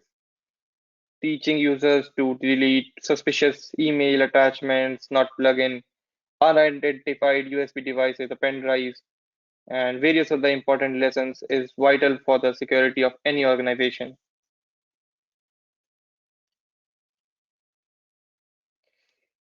Email, it's an invaluable tool and a growing threat. So, as COVID-19 swept the globe, businesses found themselves more reliant than ever on email. But this is greater dependence also posed new and insidious threats. There's no question that the pandemic-driven shift from the office to home-based work was a major contributor. But with the flip of a figurative switch, interaction and collaboration shifted to digital only and just digital only, and companies had to scramble to adjust. Cybersecurity teams, many of which were already resource poor, had new tools, systems, devices, locations to protect overnight. And where most of the world saw crisis, cybercriminals saw the opportunity, a fact that is reflected by the level of attacks organizations experienced during this period. In response, we can see down the 55% of technology and security executives, according to a recent survey, plan to increase their cybersecurity budgets and add to their full-time cyber staffs in 2021, and even as they expect pandemic-included disruptions to cause business revenue to decline. This is in line with the Gartner Group, which the finding that in the wake of the worldwide lockdown, two-thirds, almost 67% of corporation boards planned to increase their IT technology budgets by an average of 7%.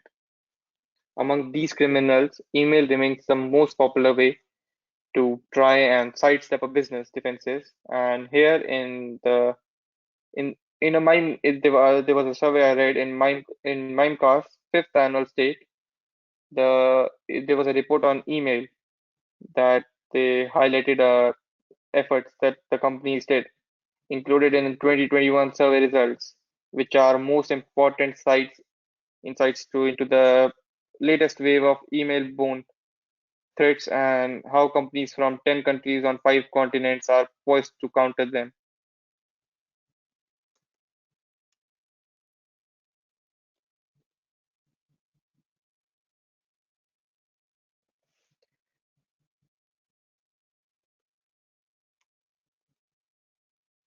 So yeah, there's key findings. So over the last 12 months, we can see the one second, my slide. Yeah. Can you all see my slides? Yeah. Yes, yes, Sahil. We Is can my see slide? your slides. Oh, Yeah, yeah. okay. Yeah. So the post-COVID threat landscape, although many different types of email-based attacks, they have proliferated throughout the pandemic, where the phishing attack, the emails attacks, where they do the phishing attacks, has been the most predominant threat. And 63% of the SOES respondents are facing a surge in targeted emails that attempt to lure employees into clicking on a malicious link or at some attachment, some kind of attachments, which and some messages are familiar and crude, such as those seeking to solicit sympathy for the sender in order to defraud the recipient of the money. Others are far more sophisticated and prey on COVID-related fears by purporting to contain important updates or officially sanctioned directives in where in the most of the cases, however, regardless of the ploy, the threat actor's intention is the same to dupe the law employees into revealing their login credentials. And business email compromise attacks in the form of impersonation fraud also rose significantly. Like with it was like 51% of the survey participants reporting an increase. 63% since the pandemic began, phishing attacks have increased. There's, I'll talk about the ransomware, or which is like of special concern. With it is the most like of special concern, which are affecting more businesses across all regions and industries than ever before. And more than 6 out of 10 companies acknowledge that their business was disrupted by ransomware at some point during this past year. This was striking. It was like a striking increase from 2019, when only 51% of respondents reported the same. Those companies that were like affiliated with experienced an average of 6 days of downtime as a result. For more than a third of them, which is like almost 37%, it was a week or more. This represents the growing impact of ransomware attacks year over year. In the State of Email Security 2020, organizations they all reported experiencing a 3 days of downtime on average. Among the affected companies, more than half, which is almost 50%, felt completed to pay the ransom. But of these, like only two-thirds recovered their data. The other third failed to get their data back despite paying the ransom.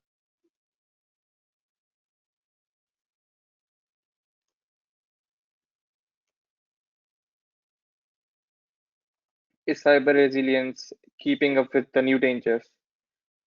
The COVID pandemic may be waning, but as this year 2021 progresses, bad actors will continue to exploit it.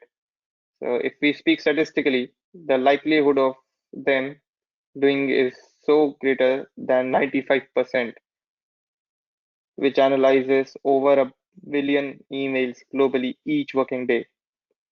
The attackers' efforts will likely focus on employees who continue to work at home after the lockdown and during the lockdown as well, and as well as on those now returning to the office. The unsettled circumstances surrounding like another workplace transition will almost certainly create numerous opportunities for the social engineering deceptions.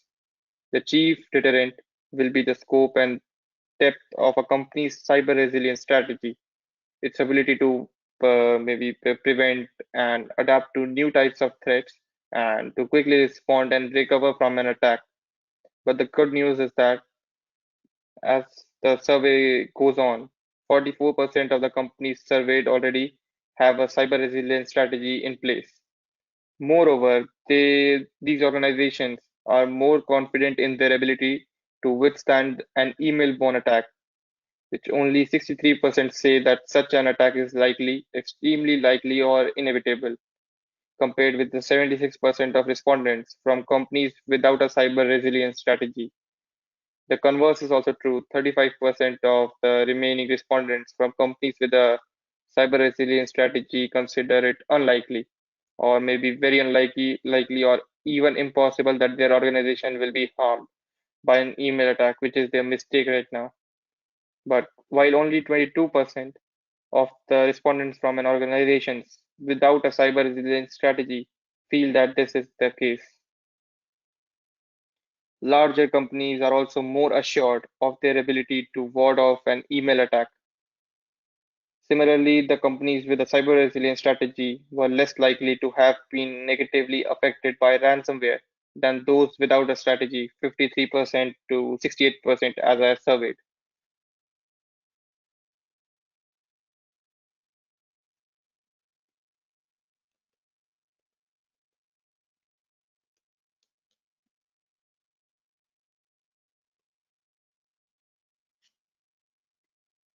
Cybersecurity awareness training more than critical than ever.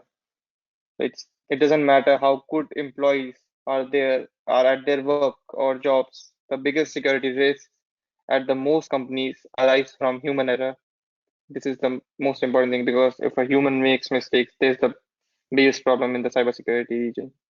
This has been confirmed by researchers from Stanford University, which found that 88% of all the data breaches are caused by employees' mistakes. And cyber criminals are well aware of this vulnerability and they are taking advantage of the pandemic as well, which is the pandemic induced confusion and home office distractions to force more such errors. Sadly, it is paying off as well. And noted earlier, employees are clicking on 3 times as many malicious code emails as they did before the pandemic began. This state of affairs is reflected among SOE's every survey respondents.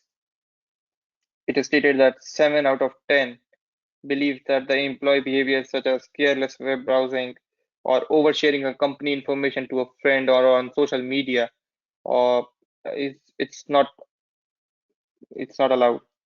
It's inadvertent data leaks and poor password hygiene and are putting their companies at risk. And only 1 out of 4, the lowest percentage since the survey began in 2016, can say with any confidence that their organization has not been hit by an attack that spread a compromised user to other employees. This situation, I can say that is also somewhat better among those companies where the volume of email increased over the past 12 months. And among this group, nearly half are providing ongoing or monthly awareness training compared with fewer than the third of organizations where the email levels remain steady or maybe declined. This is like less less than optimal state affairs, and it was underlined in a 2020 Forrester research study, which was conducted in Australia, New Zealand, Hong Kong, Singapore, and many countries. With with the employees using their own devices for work at home, which they used to connecting through their own networks at home. Regular cybersecurity awareness training is really needed now to cope up with the greater prevalence of cyber risk in the work from home environment. This is like especially I can say true given that ever more sophisticated phishing attacks targeting the employees who tend to get more careless and therefore they can be more susceptible to misdirection when they are distracted by a sometimes stressful home environment. And home network hygiene is critical, and every employee must offer awareness training that is ongoing and engaging and uses encouragement as well as opposed to fear to instill new behaviors in employees. So there's a new urgency for online brand protection. The online brand impersonation and exploitation, it is very serious danger facing many companies. And as with the cyber risks, the COVID pandemic has amplified the extent of this threat. Among the, I can say, the economic changes brought by the pandemic, there has been a marked shift to conducting more business online. the perpetrators of cybercrimes, they have been quick to seize on this and have stepped up their efforts to defraud the businesses and their customers through spoofing attacks and ransomware attacks, DDoS attacks, phishing attacks, and these types of attacks. The level of concern over these types of attacks, they have really risen a lot. More than 9 out of 10 respondents, they say they would be concerned if a counterfeit website misappropriated their company's brand, compared with the other respondents who felt the same way last year. Similarly, some respondents would be greatly concerned if bad actors spoofed their company's email domain versus the rest of them in 2020.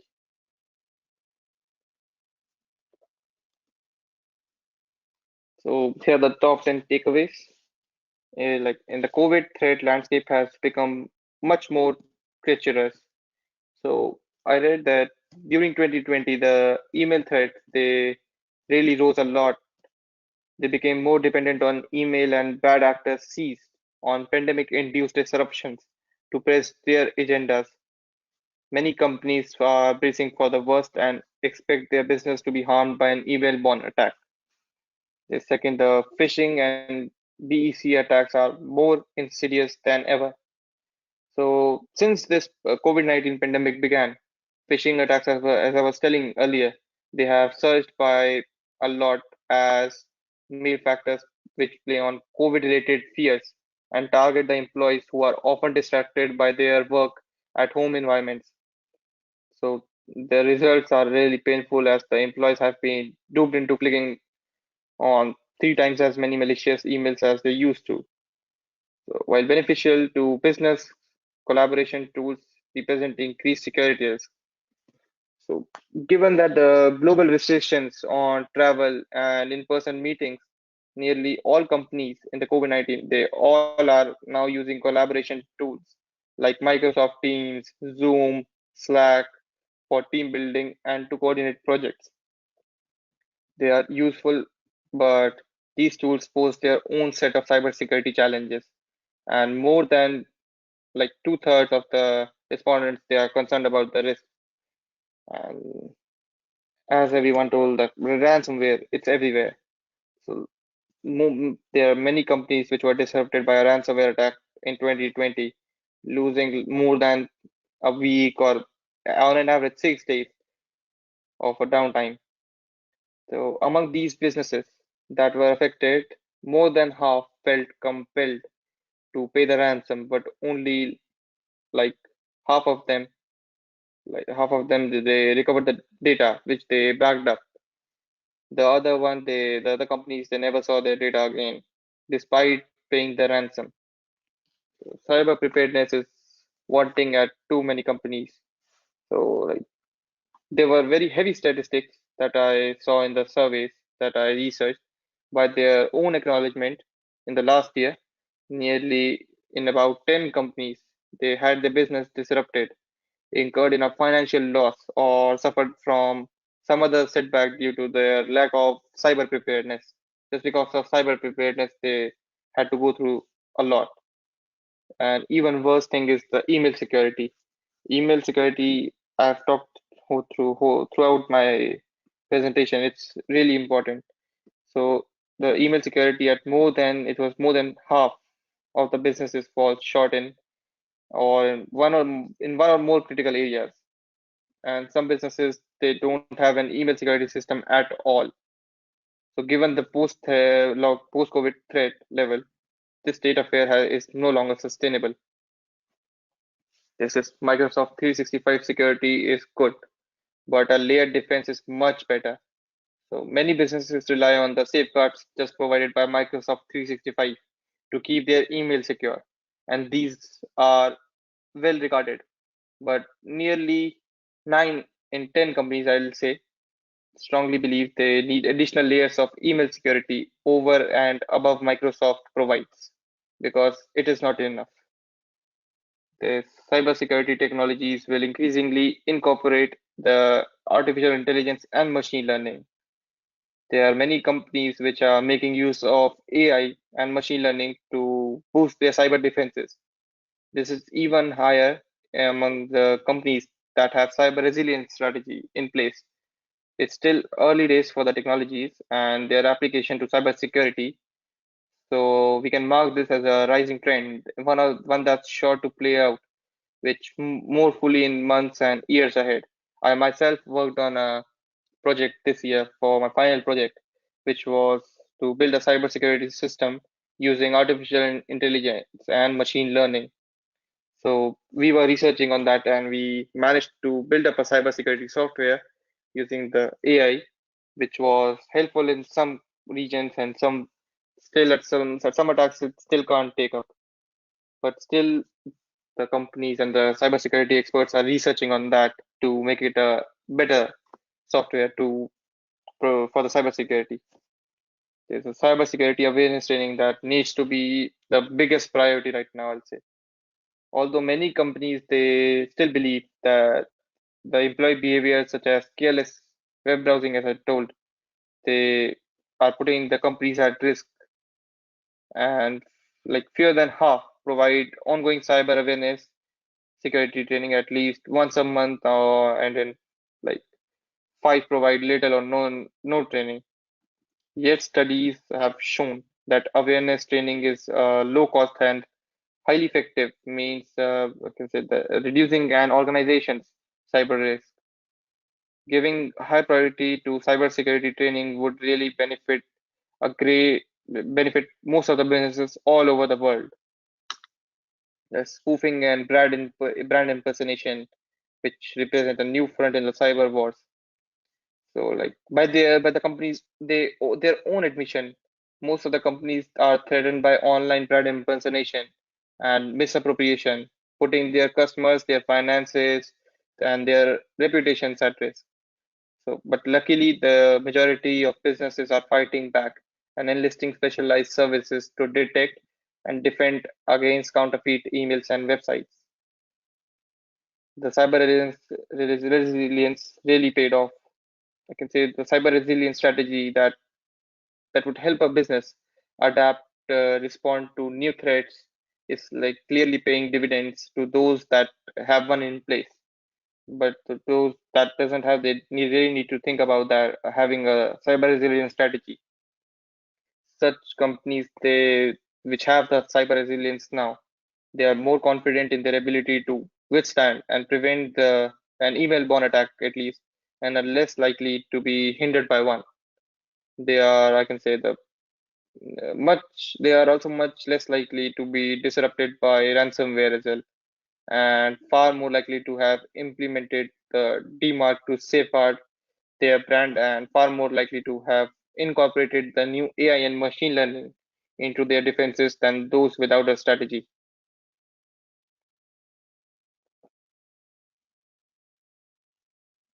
The bottom line. So in Okay. 2020, the companies. Sahil, Yeah, some more to come?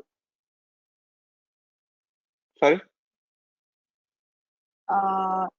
Have you finished or Yeah, it's just my last slide. okay, please. Yeah, I'll just finish now. Yeah, so the bottom line, as I was saying, that in 2020, the companies and their cybersecurity teams, the worldwide confronted a digital pandemic of an email-borne malware and phishing attacks, and ingenious uses of social engineering to compromise their systems. Bad actors were quickly to capitalize on the chaos created by a global contagion targeting millions of suddenly remote and disoriented workers. So many employees are still ill-equipped to cope a cyber attack, while far too many companies are still lacking the basic digital protections. So the cyber preparedness is the key, and the importance of cyber resilience strategy. Thank you very much for having me here. I hope you all liked my presentation. I could just give it to up as far as my knowledge. Thank you so much, Sahil. And it was a wonderful presentation. I can understand there is, I think, 3 a.m. in the morning, and it is very difficult to give the presentation in the early hours of the morning. thank you. You accepted our invitation and you readily agreed to present your views on this current topic, cyber security to combat cybercrime. And before coming to the questions, I would thank Computer Division Chairman Engineer Bharat Patel sir to provide us this opportunity to conduct such a webinar on this topic, current topic. And we are really thankful to you, sir, and Chairman Swapna Bhaumik sir and President sir. You gave us opportunity. So please put your questions, all the attendees, please put your questions in the chat box so that I can ask to the panelists. I think one of the question, which anti-software is good. So that was in the Sahil's second last slide. Okay, Microsoft 360 is a good antivirus.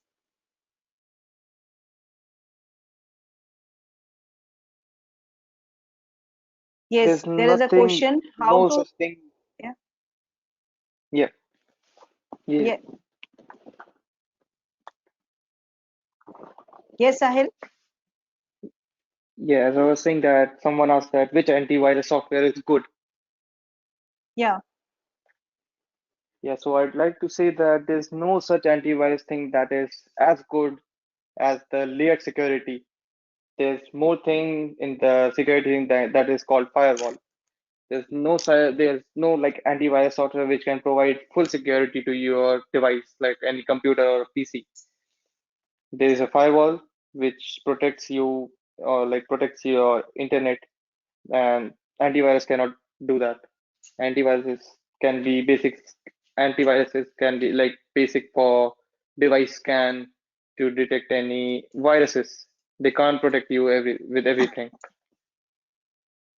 Okay, then the question was extended not only to the PCs or devices, whether it was also for mobile devices. What about mobile devices? There are no. I'll just say that there are no good antivirus softwares for mobile devices. They do advertise that they are for mobile devices, but they don't help with the mobile devices with that much. Whereas I'll say that there's two types of iOS OS systems, operating systems. Like one is the iOS and one is the Android. In iOS, the company Apple, which builds iOS, they provide enough security that no one can enter your phone if you are being safe. Like if you connect to a open Wi-Fi, which is unsecured, then even the antivirus cannot save you. Thank you, Sahil. And there is another question. Any of the panelists can take it. Is it safe to use any desktop?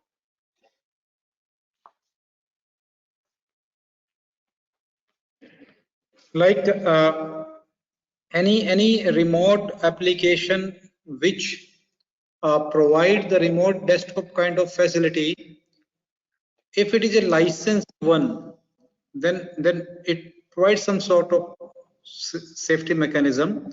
But most of us basically register as a individual and non-commercial kind of thing. So where it is cannot be guaranteed, because ultimately your data is passing through a third-party system. So my suggestion is that, like, if you have a valid license software, be it any software, then it is good. Otherwise, we should not use the freeware for the remote desktop kind of thing. Another question is, sir, how to set layers in the cyber secure network? How can we set up layers? Like in a cyber security, if we talk of the perimeter security or gateway security or enterprise security, it has a box called the UTM box, Universal Threat Management box. It has a layered security. Layered security means your traffic which is passing or entering or exiting your gateway, it passes through a number of layers, through web filtering layer, then anti-phishing, anti-malware, anti-adware, and anti-spyware. then firewall. So there are a number of layers which are built in application into a single box, which is called a universal threat management. So at the enterprise level, this box provides the layered security. So I think all the presentations were so wonderful that the people they are asking question, how can we join this cyber security course? So that is anyone can answer, or shall I? Sure, ma'am. You can proceed, and I can add it to your Please, sir. We would like to hear from you. First you have to start as a the system administrator and network administrator, because there are two kind of cyber security. One is the network security and one is the system security. Because ultimately you are landing on a system, but you have to first pass through the network layer. Network layer means your router, firewall, and other layers. And finally, you land into an end device, which is your mobile phone, which is your system, which is your server. So if you should have a good understanding of operating system and the network layer, then you can proceed for the cyber security, wherein you first start with the ethical hacking kind of thing, and there are various courses available for the ethical hacking. Ethical hacking basically basically find out the vulnerabilities which are existing in the prevalent system, like be it operating system, be it a network operating system, and how to mitigate or how to close those doors for the hackers. And also the various universities offer programs or diplomas into the cyber security. European Council is also offering, and the online portals are also offering the courses into the cyber security. And I think Aegis has also started with the cyber security courses, bachelor's degree, master's degree. Bhupesh sir, are you there?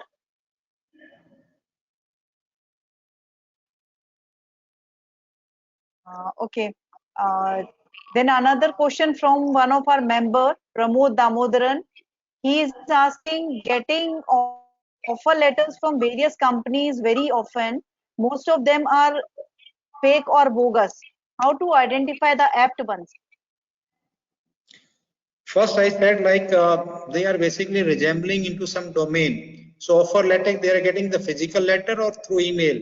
So if we are getting through email, we have to verify the domain name. And domain name basically registers with some IP address. So into the registrar, there are 5 registrars worldwide. For the Asia Pacific region, APNIC is the registrar.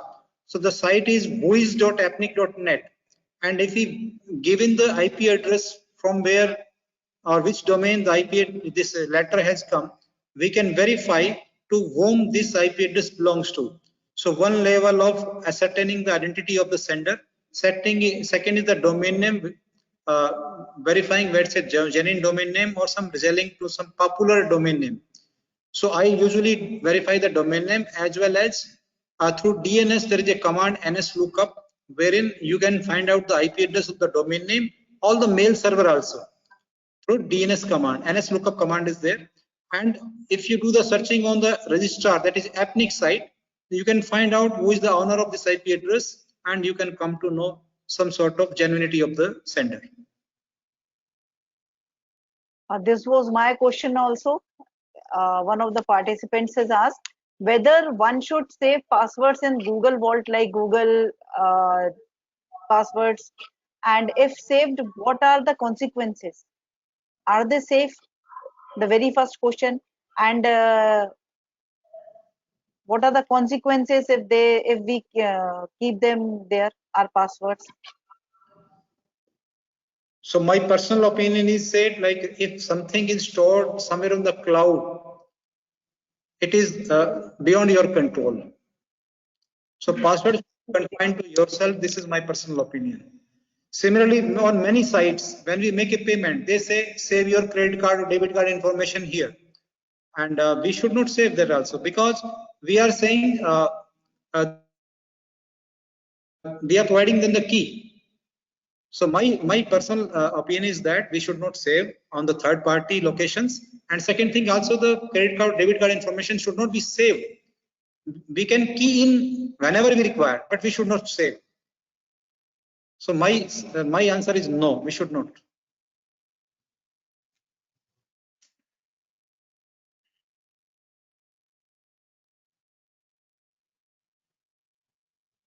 I think we have no more questions.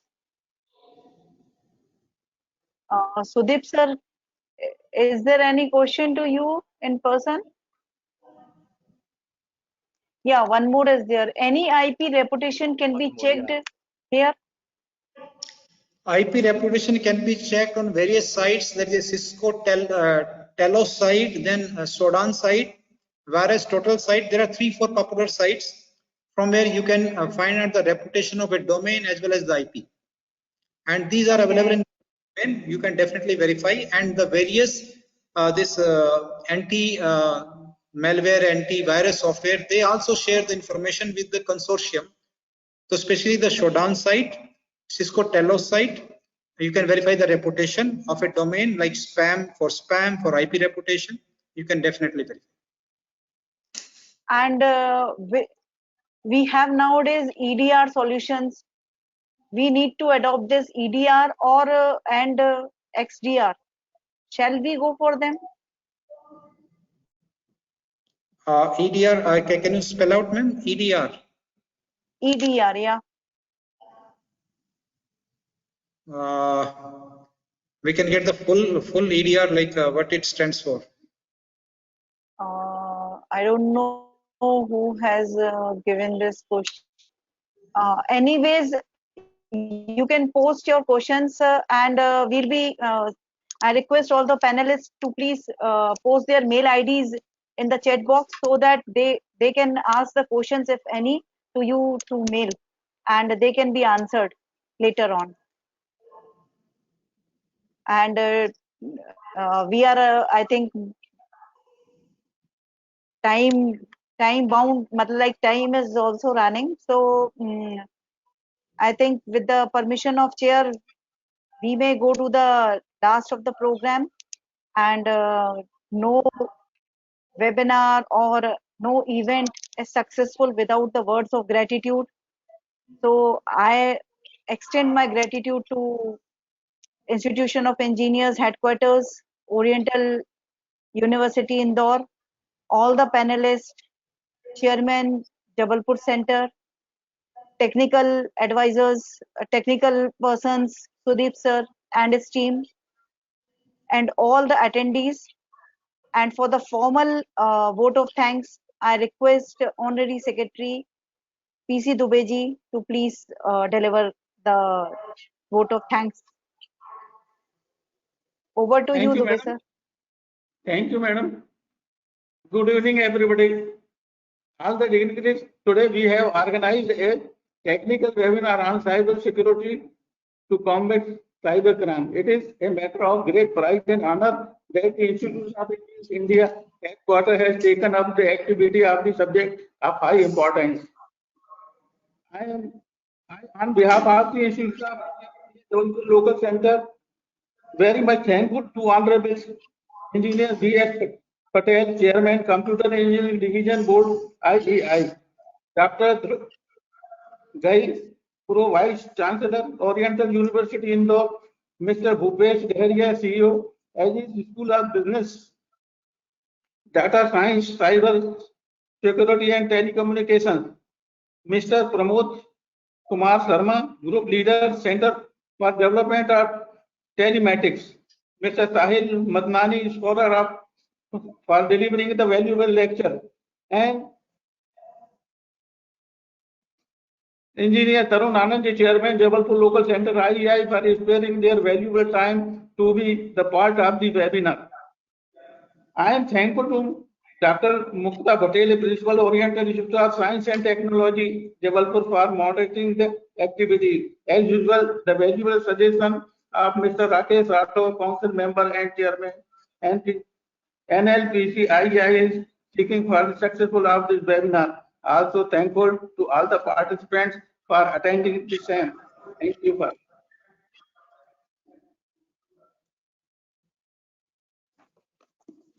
Thank you, Dubey sir.